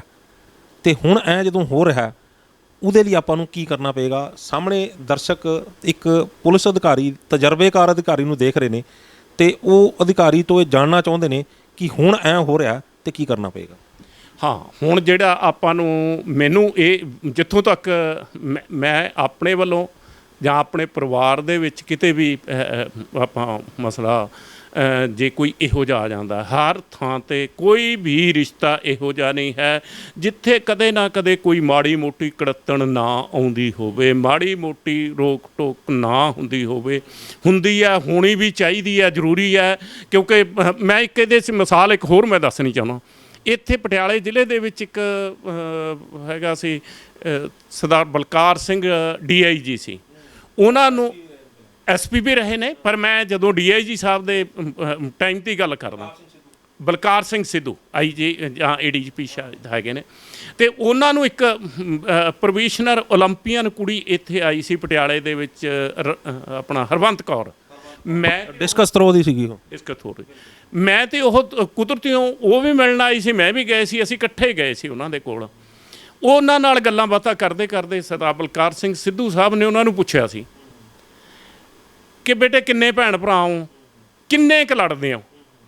ਉਹ ਕਹਿੰਦੇ ਜੀ ਨਹੀਂ ਲੜਦੇ ਨਹੀਂ। ਕਹਿੰਦਾ ਬੇਟੇ ਪਿਆਰ ਉੱਥੇ ਹੋਊਗਾ ਜਿੱਥੇ ਭੈਣ ਭਰਾ ਸਾਰੇ ਰਿਸ਼ਤਿਆਂ 'ਚ ਲੜਨ। ਉਹ ਕਹਿੰਦੇ ਵੀ ਜਿਵੇਂ ਹੁਣ ਜ਼ਮਾਨੇ ਦੀ ਨਹੀਂ, ਮੈਂ ਸਾਡੇ ਟਾਈਮ ਦੀ ਗੱਲ ਕਰਦਾ। ਉਹ ਕਹਿੰਦੇ ਵੀ ਅਸੀਂ ਉਦੋਂ ਵਿਹੜਿਆਂ 'ਚ ਸੌਂਦੇ ਹੁੰਦੇ ਸੀ, ਪੱਖੇ ਹੈ ਨਹੀਂ ਸੀ, ਬਿਜਲੀ ਹੈ ਨਹੀਂ ਸੀ। ਕਹਿੰਦੇ ਉਦੋਂ ਇਹ ਹੁੰਦਾ ਸੀ ਵੀ ਮੰਜੇ 'ਤੇ ਪਏ ਆ, ਦੋ ਭਰਾਵਾਂ ਨੇ ਜਾਂ ਭੈਣ ਭਰਾਵਾਂ ਨੇ ਕਿਸੇ ਨੇ ਵੀ ਸੌਣਾ, ਤੇ ਮਾਂ ਵੱਲ ਮੈਂ ਸੌਣਾ, ਉਹੀ ਲੜੀ ਜਾਂਦੇ ਸੀ। ਕਹਿੰਦਾ ਲੜਾਈ ਜ਼ਰੂਰੀ ਨਹੀਂ ਵੀ ਸੁੰਨ ਮੁੱਖ ਹੀ ਮਾਰ ਕੇ ਹੀ ਹੁੰਦੀ ਹੈ, ਜਿੰਨਾ ਕੁ ਪਿਆਰ ਹੋਊਗਾ, ਜਿੰਨਾ ਕੁ ਲੜਦੇ ਹੋਊਗਾ। ਆਪਾਂ ਹੁਣ ਮੰਨ ਲਓ ਖਾਣਾ ਖਾਣਾ, ਇੱਕ ਬੰਦਾ ਕਹਿੰਦਾ ਵੀ ਮੈਨੂੰ ਪਰੌਂਠਾ ਜ਼ਿਆਦਾ ਸਵਾਦ ਆ, ਇੱਕ ਨੂੰ ਕੋਈ ਇਹ ਖਾਂਦਾ ਹੈ ਨਾ, ਜੇ ਰੋਟੀਆਂ ਪਹਿਲਾਂ ਤੋੜ ਕੇ ਹਾਂ ਚੁੱਕ ਕੇ ਪਹਿਲਾਂ ਖਾਣੀ ਆ, ਕੋਈ ਇਹ ਖਾਣੀ ਆ ਹੈ ਨਾ, ਉਹ ਪਿਆਰ ਉੱਥੇ ਹੀ ਹੋਊਗਾ। ਜਿਹੜੇ ਆਪਾਂ ਤੁਸੀਂ ਮੈਂ ਇਹ ਕਹੂੰਗਾ ਵੀ ਚੰਗਾ ਪਰਿਵਾਰ ਜਿਹੜਾ ਵਧੀਆ ਚੰਗਾ ਮੈਂ ਉਹ ਕਹਿਣਾ ਵੀ ਜਿਹੜਾ ਐਨ ਮਿਲ ਕੇ ਰਹਿਣ ਵਾਲਾ। ਜਿਹੜੇ ਮੈਨੂੰ ਨਹੀਂ ਲੱਗਦਾ ਹੈ ਵੀ ਹੁਣ 4 ਜਾਂ 5 ਭਰਾ ਕਦੇ ਵੀ ਇੱਕ ਥਾਲੀ ਦੇ ਵਿੱਚ ਰੋਟੀ ਖਾਂਦੇ ਹੋਣਗੇ, ਹੈ ਨਾ। ਜੇ ਉੱਥੋਂ ਆਪਾਂ ਰੋਟੀ ਇਕੱਠੀ ਖਾਣ ਲੱਗ ਗਏ ਤੇ ਫਿਰ ਮੇਰਾ ਖਿਆਲ ਹੈ ਵੀ ਇਹ ਸਾਰਾ ਕੁਛ ਹੀ ਇਹ ਠੀਕ ਹੋ ਜਾਊਗਾ। ਜੇ ਇਕੱਠੇ ਬੈਠ ਕੇ ਮਹੀਨੇ 'ਚ 4 ਵਾਰੀ, ਹਫ਼ਤੇ 'ਚ 1 ਵਾਰੀ, ਜੇ ਡੇਲੀ ਸ਼ਾਮ ਦਾ ਪੱਕਾ ਕਰ ਲੈਣ ਵੀ ਆਪਾਂ ਖਾਣਾ ਹੀ ਹੈ, ਇਕੱਠੇ ਖਾਵਾਂਗੇ, ਮੈਨੂੰ ਨਹੀਂ ਲੱਗਦਾ ਹੈ ਵੀ ਇੱਥੇ ਤੱਕ ਗੱਲ ਪਹੁੰਚੂਗੀ। ਜੇ ਇੱਕ ਧੀ ਇਹ ਸੋਚੇ ਵੀ ਮੈਂ ਆਪਣੇ ਮਾਪਿਆਂ ਦੇ ਘਰੇ ਆ ਨਾ ਕਿ ਸਹੁਰਿਆਂ ਦੇ ਘਰੇ ਆ, ਤੇ ਮੇਰਾ ਖਿਆਲ ਹੈ ਵੀ ਇੱਥੇ ਤੱਕ ਗੱਲ ਨਾ ਪਹੁੰਚੇ ਸ਼ਾਇਦ। ਉਹਦੇ ਲਈ ਸਾਨੂੰ ਪਰਿਵਾਰ ਦੇ ਵਿੱਚ ਇਕੱਠੀ ਰੋਟੀ ਖਾਣੀ ਹੈ, ਉਹਦੇ ਲਈ ਸਾਨੂੰ ਪਹਿਲਾਂ ਮੋਬਾਈਲ ਬੰਦ ਕਰਨੇ ਪੈਣੇ ਨੇ ਆਪਣੇ, ਕਿਉਂਕਿ ਇੱਕੋ ਕਮਰੇ ਦੇ ਵਿੱਚ ਬੈਠੇ ਹੋਏ ਵੀ ਦੁਨੀਆ ਨਾਲ ਤਾਂ ਜੁੜੇ ਹੁੰਦੇ ਨੇ ਲੋਕੀ, ਲੇਕਿਨ ਆਪਣੇ ਪਰਿਵਾਰ ਨਾਲੋਂ ਟੁੱਟੇ ਹੋਏ ਹੁੰਦੇ ਨੇ। ਹਾਂ ਦੇਖੋ, ਇਹ ਤਾਂ ਜ਼ਰੂਰੀ ਹੈ ਜੀ। ਜਿਵੇਂ ਹੁਣ ਜੇ ਆਪਾਂ ਹੀ ਆਪਾਂ ਨੇ ਇਸ ਤੋਂ ਪਹਿਲਾਂ ਹੀ ਆ ਕੇ ਮੋਬਾਈਲ ਬੰਦ ਕਰ ਲਓ, ਇਹ ਤਾਂ ਜਦੋਂ ਫਿਰ ਇੱਕ ਗੱਲ ਹੋਰ ਵੀ ਹੈਗੀ ਆ ਪਰਿਵਾਰ 'ਚ, ਜਦੋਂ ਨਾ ਇਹੋ ਜਿਹੀਆਂ ਪੁਰਾਣੀਆਂ ਗੱਲਾਂ, ਜਾਂ ਜਿਵੇਂ ਹੁਣ ਅਸੀਂ ਪਰਿਵਾਰ 'ਚ ਚਲੇ ਜਾਂਦੇ ਹਾਂ ਜਾਂ ਰਿਸ਼ਤੇਦਾਰੀ ਚਲੇ ਜਾਂਦੇ ਹਾਂ, ਪੁਰਾਣੀਆਂ ਗੱਲਾਂ ਛੇੜ ਕੇ ਜਦੋਂ ਆ ਜਾਂਦਾ, ਉਦੋਂ ਆ ਮੋਬਾਈਲ ਨੂੰ ਭੁੱਲ ਹੀ ਜਾਂਦੇ ਹੁੰਦੇ ਆ। ਆਨੰਦ ਹੀ, ਮੈਂ ਕਹਿੰਦਾ ਇਹਦੇ ਨਾਲੋਂ ਕਨੈਕਸ਼ਨ ਹੀ ਟੁੱਟ ਕੇ ਉਹ ਬੜਾ ਵਧੀਆ ਇਹ ਲੱਗਦਾ ਹੁੰਦਾ। ਜਦੋਂ ਇਹ ਹੋਣ ਲੱਗ ਗਿਆ, ਆਪਾਂ 1 ਘੰਟੇ ਵਾਸਤੇ, ਅੱਧੇ ਘੰਟੇ ਵਾਸਤੇ, 2 ਘੰਟਿਆਂ ਵਾਸਤੇ ਪਰਿਵਾਰ ਦੇ ਵਿੱਚ ਇਹ ਮੋਬਾਈਲਾਂ ਨੂੰ ਛੱਡ ਕੇ ਤੇ ਬੈਠ ਕੇ ਆਪਣੇ ਮਸਲੇ ਹੱਲ ਕਰਨ ਲੱਗੇ, ਆਪਣੇ ਤਜਰਬੇ ਸਾਂਝੇ ਕਰਨ ਲੱਗੇ, ਆਪਣੇ ਪੜ੍ਹਾਈ ਦੀਆਂ ਜਾਂ ਕੋਈ ਵੀ ਜ਼ਿੰਦਗੀ ਦੀਆਂ ਦਿੱਕਤਾਂ ਆਉਂਦੀਆਂ ਨੇ ਉਹ ਸਾਂਝੇ ਕਰਨ ਪਰਿਵਾਰ ਨਾਲ ਜੇ ਸਾਂਝੇ ਕਰਨ ਲੱਗੇ, ਤੇ ਮੇਰਾ ਖਿਆਲ ਹੈ ਦੋਸਤਾਂ ਮਿੱਤਰਾਂ ਨੂੰ ਮਗਰੋਂ ਦੂਜੇ ਨੰਬਰ 'ਤੇ ਰੱਖੀਏ ਤੇ ਜ਼ਿਆਦਾ ਵਧੀਆ ਗੱਲ ਰਹੂਗੀ, ਮੇਰਾ ਖਿਆਲ ਹੈ। ਡਿਪਟੀ ਸਾਹਿਬ, ਤੁਸੀਂ ਸਾਡੇ ਦਰਸ਼ਕਾਂ ਨੂੰ ਇੰਨੀ ਵਡਮੁੱਲੀ ਜਾਣਕਾਰੀ ਦਿੱਤੀ ਹੈ, ਤਜਰਬੇ ਸਾਂਝੇ ਕੀਤੇ ਨੇ, ਦੱਸਿਆ ਕਿ ਕਿਸ ਤਰੀਕੇ ਦੇ ਨਾਲ ਪਰਿਵਾਰਾਂ ਨੂੰ ਜੋੜ ਕੇ ਰੱਖਿਆ ਜਾ ਸਕਦਾ। ਤੁਹਾਡਾ ਬਹੁਤ ਬਹੁਤ ਧੰਨਵਾਦ। ਇੱਕ ਮੈਂ ਇੱਥੇ ਗੱਲ ਹੋਰ ਮੈਂ ਇੱਕ ਤਜਰਬੇ ਦੀ ਗੱਲ ਰਹਿ ਗਈ। ਇੱਕ ਪਰਿਵਾਰ ਦੇ ਵਿੱਚ ਲੁਧਿਆਣੇ ਕਿਸੇ ਅਫਸਰ ਦੀ ਲੜਕੀ ਵਿਆਹੀ ਹੋਈ ਸੀ। ਉਹਨਾਂ ਦੇ ਵੀ ਸੇਮ ਇਹੀ ਗੱਲ ਹੋਈ ਸੀ। ਉਹਨਾਂ ਨੇ ਜਦੋਂ ਖਾਣਾ ਖਾਣ ਬੈਠਣਾ, ਹਾਲਾਂਕਿ ਅਮੀਰ ਪਰਿਵਾਰ ਸੀ, ਅਮੀਰਾਂ ਦੇ ਵਿੱਚ ਜਿਵੇਂ ਨੌਕਰ ਚੌਕਰ ਹੈਗੇ ਨੇ, ਅਤੇ ਉਹ ਕਿਸੇ ਬਾਬੇ ਦੇ ਕੋਲ ਜਾਂਦੇ ਸੀ, ਦੋਵੇਂ ਹੀ ਪਰਿਵਾਰ ਜਾਂਦੇ ਸੀ। ਉੱਥੋਂ ਹੀ ਵਿਚੋਲਾ ਉਹ ਬਾਬਾ ਹੀ ਸੀ। ਬਾਬੇ ਕੋਲ ਜੇ ਇੱਕ ਨੇ ਜਾ ਕੇ ਦੱਸਤਾ, ਉਹਨਾਂ ਨੇ ਪਹਿਲਾਂ ਸੁਣ ਲੈਣੀ, ਦੂਜੇ ਨੇ ਦੱਸਤਾ ਤਾਂ ਉਹਨਾਂ ਦੀ ਦੂਜੇ ਨੰਬਰ 'ਤੇ ਹੁੰਦੀ ਸੀ। ਉਹ ਜਦੋਂ ਪਰਿਵਾਰ ਰਾਤ ਨੂੰ ਖਾਣਾ ਖਾਂਦਾ ਹੁੰਦਾ ਸੀ, ਅਤੇ ਖਾਣਾ ਖਾਣ ਲੱਗੇ ਜਿਹੜੀ ਉਹ ਅਫਸਰ ਦੀ ਲੜਕੀ ਸੀ, ਜਿਹੜੀ ਉਸ ਪਰਿਵਾਰ ਦੀ ਨੂੰਹ ਸੀ, ਉਹਨਾਂ ਨੇ ਉਹ ਕਰਦੇ ਹੁੰਦੇ ਸੀ ਕਿ ਵੀ ਆਪਾਂ ਇਹਦੇ ਨਾਲ ਖਾਣਾ ਨਹੀਂ ਖਾਣਾ ਹੈ, ਨਹੀਂ ਜੀ ਮੇਰਾ ਸਿਰ ਦੁਖਦਾ ਜੀ, ਮੈਂ ਇਹ ਨਹੀਂ ਕਰਨਾ, ਮੈਂ ਇਹ ਨਹੀਂ ਕਰਨਾ। ਫਿਰ ਉਹ ਬਾਬੇ ਨੇ ਮੈਂ ਇਸ ਪਰਿਵਾਰ ਦੀ ਮੈਨੂੰ ਗੱਲ ਕਰਨੀ ਨਹੀਂ ਚਾਹੀਦੀ ਸੀ। ਬਾਬੇ ਨੇ ਇੱਕ ਗੱਲ ਕਹੀ ਸੀ, ਕਹਿੰਦਾ ਇੱਕ ਨੂੰਹ ਉਸ ਪਰਿਵਾਰ ਦੀ ਨੂੰਹ ਹੋਵੇ, ਉਹ ਆਪਣੇ ਸੱਸ ਸਹੁਰੇ ਨੂੰ ਟੇਬਲ 'ਤੇ ਪਈ ਪਲੇਟ ਹੀ ਚੱਕ ਕੇ ਅੱਗੇ ਕਰ ਦੇ, ਅਤੇ ਇੱਕ ਪਲੇਟ 'ਚ ਆ ਗਿਆ ਫੁਲਕੇ ਆ ਗਏ, ਇੱਕ ਇੱਕ ਕਰਕੇ ਉਹਨਾਂ ਨੂੰ ਦੇ ਦੇ, ਉਹਨਾਂ ਦੇ ਗਲਾਸ ਦੇ ਵਿੱਚ ਪਾਣੀ ਮੇਰਾ ਖਿਆਲ ਹੈ ਪਾ ਦੇ, ਖਾਣਾ ਭਾਵੇਂ ਨਾ ਖਾਵੇ।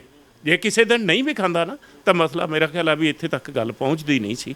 ਸੋ ਇਸ ਲਈ ਮੈਂ ਫੇਰ ਦੁਬਾਰਾ ਕਹੂੰਗਾ ਵੀ ਜਿਹੜੇ ਇਹ ਟੁੱਟ ਰਹੇ ਨੇ ਪਰਿਵਾਰ, ਇਹਨਾਂ ਨੂੰ ਬਚਾਉਣ ਵਾਸਤੇ ਹਰੇਕ ਪਰਿਵਾਰ ਨੂੰ, ਜੇ ਹੁਣ ਇੱਕ ਪਰਿਵਾਰ ਸਾਂਝਾ ਖਾਣਾ ਕਹਿੰਦੇ ਨੇ ਵੀ ਅਸੀਂ ਹੋਟਲ 'ਚ ਜਾ ਕੇ ਖਾਣਾ ਸਾਂਝਾ ਖਾ ਲਿਆ, ਉਹ ਨਹੀਂ, ਉੱਥੇ ਉਹ ਗੱਲ ਨਹੀਂ ਬਣਦੀ।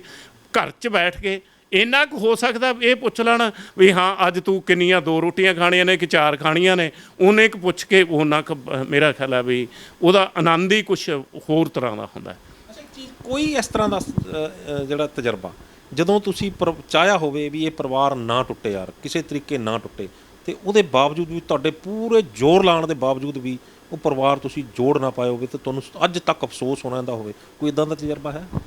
ਨਹੀਂ, ਇੱਦਾਂ ਦੇ ਬਹੁਤ ਤਜਰਬੇ ਤਾਂ ਹੈਗੇ। ਮੈਂ ਇਹ ਕਹੂੰਗਾ, ਮੇਰਾ ਖਿਆਲ ਹੈ ਮੈਂ 400-500 ਕੇਸ ਲੜਕੇ ਲੜਕੀ ਦਾ, ਖਾਸ ਕਰਕੇ ਸੰਗਰੂਰ ਦੇ ਵਿੱਚ ਸੀ ਸਰਦਾਰ ਮਨਦੀਪ ਸਿੰਘ ਸਿੱਧੂ ਸਰ, ਜਦੋਂ ਇਹੋ ਜਿਹਾ ਕੋਈ ਵੀ ਉਹਨਾਂ ਦਾ ਇਹੋ ਜਿਹਾ ਮਸਲਾ ਹੁੰਦਾ ਸੀ, ਉਹ ਤਕਰੀਬਨ ਮੇਰੇ ਕੋਲ ਭੇਜਦੇ ਹੁੰਦੇ ਸੀ। ਮੈਂ ਇੱਕ ਇਹ ਤਾਂ ਨਹੀਂ ਕਹੂੰਗਾ ਵੀ ਜਿਹੜਾ ਤੁਸੀਂ ਸਵਾਲ ਕਰਿਆ ਇਹਦੇ 'ਤੇ ਇਹਦਾ ਜਵਾਬ, ਕਿਉਂਕਿ ਇੱਕ ਨਹੀਂ ਹੈ, 2 ਨਹੀਂ ਹੈ, ਮੇਰਾ ਖਿਆਲ ਆ ਵੀ ਪਤਾ ਨਹੀਂ ਕਿੰਨੇ ਕੁ ਇਹੋ ਜਿਹੇ ਕੇਸ ਆਏ ਹੋਣਗੇ। ਪਰ ਇੰਨਾ ਕੁ ਜ਼ਰੂਰ ਹੈਗਾ ਵੀ ਜਿਹੜਾ ਆਪਾਂ ਮੈਂ ਕਿਹਾ ਵੀ ਜਿਹੜਾ ਪੱਕਾ ਮਨ 'ਚ ਸੋਚ ਕੇ ਹੀ ਆਇਆ ਹੁੰਦਾ ਵੀ ਮੈਂ ਤਾਂ ਆਹੀ ਕੁਛ ਕਰਨਾ, ਮੈਂ ਇੱਕ ਜੋੜਨਾ ਨਹੀਂ। ਮੈਂ ਇੱਕ ਹੋਰ ਇਸ ਦੀ ਮਿਸਾਲ ਦੱਸਦਾ। ਸੰਗਰੂਰ ਦੀ ਲੜਕੀ ਸੀ, ਫਰੀਦਕੋਟ ਵਿਆਹੀ ਹੋਈ ਸੀ, ਦੋਵੇਂ ਵਧੀਆ ਪੋਸਟ 'ਤੇ ਹੈਗੇ ਸੀ। ਉਹਨਾਂ ਦੇ ਦੋਹਾਂ ਦੇ ਰਿਸ਼ਤੇਦਾਰ ਪੁਲਿਸ ਅਫਸਰ ਸੀ, ਇੱਕ ਰਿਟਾਇਰ ਸੀ, ਇੱਕ ਇਹ ਸੀ। ਪਰਚਾ ਦਰਜ ਕਰਵਾ ਲਿਆ, ਆਹ ਵੀ ਕਰ ਲਿਆ, ਉਹ ਵੀ ਕਰ ਲਿਆ। ਮਨੋਂ ਕੁੜੀ ਚਾਹੇ ਕਿ ਵੀ ਮੈਂ ਇਹ ਮੇਰਾ ਘਰ ਵਾਲਾ ਅੰਦਰ ਨਾ ਜਾਵੇ, ਹੈ ਨਾ। ਸੇਮ ਉਹ 'ਚ ਹੁਣ ਵੀ ਮੈਂ ਵੀ ਪਿੱਛੇ ਨਹੀਂ ਹਟਣਾ ਹੈ। ਉਹਦੇ ਰਿਸ਼ਤੇਦਾਰ ਬਸ ਉਹਨਾਂ ਨੂੰ ਨੇੜੇ ਨਾ ਲੱਗਣ ਦੇਣ। ਕੜਮ ਚੌਧਰੀ ਖਰਾਬ ਕਰਦੇ ਨੇ। ਕੜਮ ਚੌਧਰੀ ਸਕਾ ਭਰਾ, ਮੈਨੂੰ ਮਾਫ ਕਰਨਾ, ਕਹਿਣਾ ਬਣਦਾ ਨਹੀਂ ਹੈਗਾ ਸੀ, ਪਰ ਮੈਂ ਇਹ ਵੀ ਕਹੂੰਗਾ ਵੀ ਜਿਹੜੇ ਜੇ ਭਰਾ ਹੀ ਇਹ ਸੋਚ ਰਹੇ, ਅਫਸਰ ਲੱਗਾ ਹੋਇਆ, ਜਾਂ ਤਾਂ ਕਈ ਹੋਰ ਕਾਰਨ ਵੀ ਹੋ ਸਕਦੇ ਨੇ ਨਾ, ਬੱਚੇ ਨੇ। ਫਿਰ ਬੱਚਿਆਂ ਨੂੰ ਮੈਂ ਇੱਕ ਹੋਰ ਗੱਲ ਜਿਹੜੀ ਸਾਰਿਆਂ ਤੋਂ ਮੇਰੇ ਮਨ ਦੇ ਵਿੱਚ ਅਜੇ ਤੱਕ ਵੀ ਹੁੰਦੀ ਹੈ, ਪਰਚਾ ਦਰਜ ਹੋ ਗਿਆ, ਬੱਚੀ ਉਹਨਾਂ ਦੀ 9ਵੀਂ 'ਚ ਪੜ੍ਹਦੀ ਸੀ ਉਸ ਟਾਈਮ 'ਤੇ। ਉਹਨਾਂ ਨੂੰ ਕਿਸੇ ਸਕੂਲ ਦੇ ਬੱਚੇ ਨੇ ਲਿਆ ਕੇ, ਕਹਿੰਦੀ, ਮੈਂ ਬੱਚਿਆਂ ਨੂੰ ਪੁੱਛਿਆ, ਅੱਡ ਬੁਲਾ ਕੇ ਦੋਹਾਂ ਨੂੰ ਮਾਪਿਆਂ ਨੂੰ ਭੇਜਤਾ। ਮੈਂ ਬੱਚਿਆਂ ਨਾਲ ਅਸੀਂ ਗੱਲਾਂ ਕਰਦੇ ਮੈਂ ਕਿਹਾ ਬੇਟੇ ਤੁਹਾਨੂੰ ਕਿਵੇਂ ਪਤਾ ਲੱਗਾ, ਕੀ ਹੋਇਆ? ਅਖੀਰ ਨੂੰ ਉਸ ਬੱਚੀ ਨੇ ਦੱਸਿਆ, ਕਹਿੰਦੀ ਜੀ ਜਦੋਂ ਮੈਂ ਸਕੂਲ ਦੇ ਵਿੱਚ ਬੈਠੇ ਸੀ, ਮੈਨੂੰ ਇੱਕ ਬੱਚੇ ਨੇ ਲਿਆ ਕੇ ਉਹ ਅਖਬਾਰ ਦੀ ਕਟਿੰਗ ਲਿਆ ਕੇ ਫੜਾਤੀ, ਜਿੱਥੋਂ ਹਾਲਾਂਕਿ ਸੰਗਰੂਰ ਦੀ ਖਬਰ ਸੀ, ਪਰ ਉਹ ਖਬਰ ਤਾਂ ਹੁਣ ਸਾਰੇ ਮੀਡੀਆ ਰਾਹੀਂ ਪਹੁੰਚ ਹੀ ਜਾਂਦੀ ਹੈ। ਕਹਿੰਦੀ ਮੈਨੂੰ ਅਜੇ ਤੱਕ ਅਤੇ ਮਾਪਿਓ ਦੀ ਕਸੂਰ ਘੱਟ, ਸਾਡੇ ਰਿਸ਼ਤੇਦਾਰਾਂ ਦੀ ਵੱਧ, ਪਰ ਭੁਗਤਣੀ ਸਾਨੂੰ ਪੈ ਰਹੀ ਹੈ। ਜੇ ਉਹ 9ਵੀਂ 'ਚ ਪੜ੍ਹਦੀ ਹੋਈ ਬੱਚੀ ਦੇ ਮਨ ਦੇ ਵਿੱਚ ਇਹੋ ਜਿਹਾ ਕੁਛ ਹੈਗਾ, ਅਤੇ ਉਹ ਮੇਰਾ ਖਿਆਲ ਹੈ ਵੀ ਉਹਦੇ ਵੀ ਮਨ ਦੇ ਵਿੱਚੋਂ ਨਹੀਂ ਨਿਕਲ ਸਕਦਾ ਹੈ। ਅੱਜ ਤੋਂ ਮੇਰਾ ਖਿਆਲ ਹੈ ਵੀ 5-6 ਸਾਲ ਹੋ ਗਏ। 3 ਸਾਲ ਤੋਂ ਵੱਧ ਤਾਂ ਮੈਨੂੰ ਰਿਟਾਇਰ ਹੋਏ ਨੂੰ ਮੇਰੇ ਮਨ 'ਚੋਂ ਨਹੀਂ ਉਹ ਨਿਕਲ ਰਿਹਾ। ਤੇ ਥੋੜ੍ਹਾ ਜਿਹਾ ਆਪਾਂ ਇਹ ਰਿਸ਼ਤਿਆਂ ਨੂੰ ਵੀ ਕਾਇਮ, ਭੈਣ ਭਰਾ ਦਾ ਰਿਸ਼ਤਾ ਹੈ, ਮਾਂ ਧੀ ਦਾ, ਚਾਹੇ ਪਿਓ ਧੀ ਦਾ, ਇਹਨਾਂ ਨੂੰ ਵੀ ਕਾਇਮ ਰੱਖਣ ਵਾਸਤੇ ਆਪਾਂ ਨੂੰ ਇਹ ਵੀ ਉਹਨਾਂ ਨੂੰ ਜਿੰਨਾ ਕੁ ਹੱਕ ਦੇਣਾ ਚਾਹੀਦਾ। ਕਈ ਥਾਂ 'ਤੇ ਵੈਸੇ ਤਾਂ ਅੱਜ ਕੱਲ੍ਹ ਸਾਰੇ ਥਾਂ 'ਤੇ ਮਿਲਦਾ, ਪਰ ਫਿਰ ਵੀ ਇਹੋ ਜਿਹੇ ਉਹਦੇ 'ਚ ਆ ਕੇ ਆਪਾਂ ਨੂੰ, ਮੈਨੂੰ ਲੱਗਦਾ ਵੀ ਪਰਿਵਾਰ ਟੁੱਟਣ ਤੋਂ ਕਾਫੀ ਹੱਦ ਤੱਕ ਬਚ ਸਕਦੇ ਨੇ। ਬਹੁਤ ਧੰਨਵਾਦ, ਤੁਸੀਂ ਸਾਡੇ ਦਰਸ਼ਕਾਂ ਨੂੰ ਇੰਨੀ ਵੱਡਮੁੱਲੀ ਜਾਣਕਾਰੀ ਦਿੱਤੀ ਹੈ। ਬਹੁਤ ਬਹੁਤ ਧੰਨਵਾਦ। ਥੈਂਕ ਯੂ ਜੀ, ਬਹੁਤ ਬਹੁਤ ਮਿਹਰਬਾਨੀ ਤੁਹਾਡਾ। ਤੁਸੀਂ ਨੇ ਮੈਨੂੰ ਇਸ ਕਾਬਲ ਸਮਝਿਆ ਸੀ ਕਿ ਆਪਾਂ ਲੋਕਾਂ ਤੱਕ ਆਪਣੀ ਗੱਲ ਪਹੁੰਚਾ ਸਕੀਏ। ਮੈਂ ਆਪਣੇ ਵੱਲੋਂ ਆਪਣੇ ਸਾਰੇ ਪੰਜਾਬ ਦੇ ਜਿਹੜੇ ਵਾਸੀ ਨੇ, ਧੀਆਂ ਭੈਣਾਂ ਨੇ, ਖਾਸ ਕਰਕੇ ਇਹ ਪਰਿਵਾਰ ਨੇ, ਮੈਂ ਅਰਦਾਸ ਬੇਨਤੀ ਜੋਦੜੀ ਕਰਦਾ ਕਿ ਪ੍ਰਮਾਤਮਾ ਕਿਸੇ ਦੀ ਧੀ ਭੈਣ ਨੂੰ, ਕਿਸੇ ਦੇ ਪਰਿਵਾਰ ਨੂੰ ਦੁਖੀ ਨਾ ਰੱਖੀ, ਸਾਰੇ ਚੜ੍ਹਦੀ ਕਲਾ 'ਚ ਰੱਖਣ। ਮੇਰੇ ਵੱਲੋਂ ਸਾਰਿਆਂ ਨੂੰ ਫਿਰ ਇੱਕ ਵਾਰੀ ਵਾਹਿਗੁਰੂ ਜੀ ਕਾ ਖਾਲਸਾ, ਵਾਹਿਗੁਰੂ ਜੀ ਕੀ ਫਤਿਹ। ਵਾਹਿਗੁਰੂ ਜੀ ਕਾ ਖਾਲਸਾ, ਸ਼੍ਰੀ ਵਾਹਿਗੁਰੂ ਜੀ ਕੀ ਫਤਿਹ ਜੀ। ਤੇ ਇਹ ਸਨ ਰਿਟਾਇਰਡ ਡੀਐਸਪੀ ਨਾਹਰ ਸਿੰਘ ਫਤਿਹ ਮਾਜਰੀ ਜੀ। ਤੁਸੀਂ ਦੇਖ ਸਕਦੇ ਹੋ ਕਿ ਕਿਸ ਤਰ੍ਹਾਂ ਜਦੋਂ ਇੱਕ ਇਹਨਾਂ ਨੇ ਪਰਿਵਾਰ ਟੁੱਟਣ ਦਾ ਇੱਕ ਤਜਰਬਾ ਸਾਂਝਾ ਕਰ ਰਹੇ ਸੀ, ਅਫਸਰ ਲੱਗੇ ਹੋਏ ਸੀ, ਉਹਨਾਂ ਦੀ 9ਵੀਂ ਕਲਾਸ 'ਚ ਪੜ੍ਹਦੀ ਹੋਈ ਲੜਕੀ ਦਾ ਤਜਰਬਾ ਸਾਂਝਾ ਕਰ ਰਹੇ ਸੀ, ਤਾਂ ਕਿਸ ਤਰ੍ਹਾਂ ਇਹਨਾਂ ਦੇ ਵੀ ਜਿਹੜਾ ਉਹ ਅੰਦਰ ਜਿਹੜਾ ਦਿਲ ਭਰ ਆਇਆ ਸੀ ਕਿ ਇੱਕ ਦੁੱਖ ਜਿਹੜਾ ਉਹ ਅੱਜ ਵੀ ਇਹਨਾਂ ਦੇ ਜਿਹੜੇ ਚਿਹਰੇ ਦੇ ਉੱਤੇ ਤੁਸੀਂ ਦੇਖ ਸਕਦੇ ਸੀ।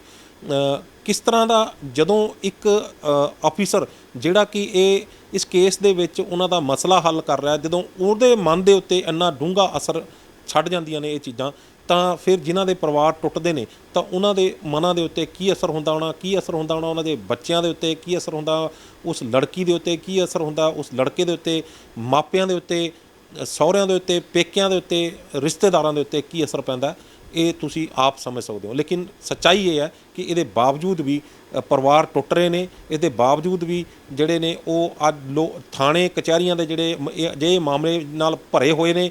ਰੋਜ਼ ਲੋਕੀ ਜਿਹੜੇ ਨੇ ਇਹਨਾਂ ਥਾਣਿਆਂ ਦੇ ਕਚਹਿਰੀਆਂ ਦੇ ਵਿੱਚ ਗੇੜੇ ਕੱਟ ਰਹੇ ਨੇ, ਪਰਿਵਾਰ ਟੁੱਟ ਰਹੇ ਨੇ, ਨਸ਼ੇ ਜਿਹੜੇ ਘਰ ਬਰਬਾਦ ਕਰ ਰਹੇ ਨੇ, ਬੇਰੁਜ਼ਗਾਰੀ ਘਰ ਬਰਬਾਦ ਕਰ ਰਹੀ ਹੈ, ਜ਼ਹਿਰਾਂ ਸਰੀਰ ਬਰਬਾਦ ਕਰ ਰਹੇ ਨੇ। ਉਹ ਬਰਬਾਦ ਹੋਏ ਸਰੀਰ ਜਿਹੜੇ ਨੇ ਉਹ ਵੀ ਅੱਗੇ ਜਿਹੜੇ ਨੇ ਪਰਿਵਾਰ ਟੁੱਟਣ ਦਾ ਕਾਰਨ ਬਣ ਰਹੇ ਨੇ। ਹਜ਼ਾਰਾਂ ਅਜਿਹੇ ਕਾਰਨ ਬਣ ਰਹੇ ਨੇ, ਪਰ ਉਹਦੇ ਬਾਵਜੂਦ ਵੀ ਸਾਡੇ ਜਿਹੜੇ ਤਜਰਬਾ ਜਿਹੜਾ ਇਹ ਕਹਿੰਦਾ ਕਿ ਕੋਈ ਵੇਲਾ ਸੀ ਜਦੋਂ ਅਸੀਂ ਜਿਹੜੇ 100 ਬੰਦਿਆਂ ਦਾ ਪਰਿਵਾਰ ਜਿਹੜਾ ਸੀ ਉਹ ਇਕੱਠੇ ਰਹਿੰਦੇ ਸੀ, ਅਤੇ ਉਹ ਤਜਰਬੇ ਜਿਹੜੇ ਨੇ ਇਕੱਠੇ ਰਹਿਣ ਦੇ, ਉਸ ਨੂੰ ਇੱਕ ਵਾਰ ਫੇਰ ਜਿਹੜੇ ਨੇ ਉਹ ਆਪਣੇ ਜ਼ਿੰਦਗੀ ਦੇ ਵਿੱਚ ਸ਼ਾਮਲ ਕਰਨ ਦੀ ਲੋੜ ਹੈ, ਤਾਂ ਕਿ ਜਿੱਥੇ ਵੀ ਕਿਤੇ ਖੜੋਤ ਆਉਂਦੀ ਹੋਵੇ ਉਸ ਖੜੋਤ ਨੂੰ ਉਹਨਾਂ ਤਜਰਬਿਆਂ ਰਾਹੀਂ ਅਸੀਂ ਦੂਰ ਕਰਕੇ ਆਪਣੇ ਪਰਿਵਾਰਾਂ ਨੂੰ ਟੁੱਟਣ ਤੋਂ ਬਚਾ ਸਕੀਏ। ਸੋ ਤੁਹਾਨੂੰ ਇਹ ਗੱਲਬਾਤ ਕਿਵੇਂ ਲੱਗੀ, ਆਪਣੀ ਰਾਏ ਸਾਨੂੰ ਸਾਡੇ ਕਮੈਂਟ ਬਾਕਸ ਜ਼ਰੂਰ ਦੇਣਾ।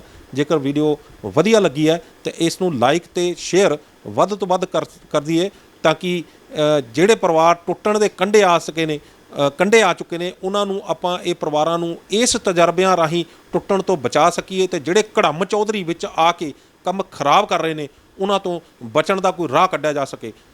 ਸਾਡੇ ਚੈਨਲ ਨੂੰ ਲਾਈਕ ਅਤੇ ਸਬਸਕ੍ਰਾਈਬ ਕਰਨਾ ਨਾ ਭੁੱਲੀਏ। ਅਗਲੀ ਵਾਰ ਫੇਰ ਹਾਜ਼ਰ ਹੋਵਾਂਗੇ ਇੱਕ ਨਵੇਂ ਮੁੱਦੇ, ਇੱਕ ਨਵੇਂ ਮਹਿਮਾਨ ਦੇ ਨਾਲ। ਉਦੋਂ ਤੱਕ ਮੈਨੂੰ ਦਿਓ ਇਜਾਜ਼ਤ। ਧੰਨਵਾਦ।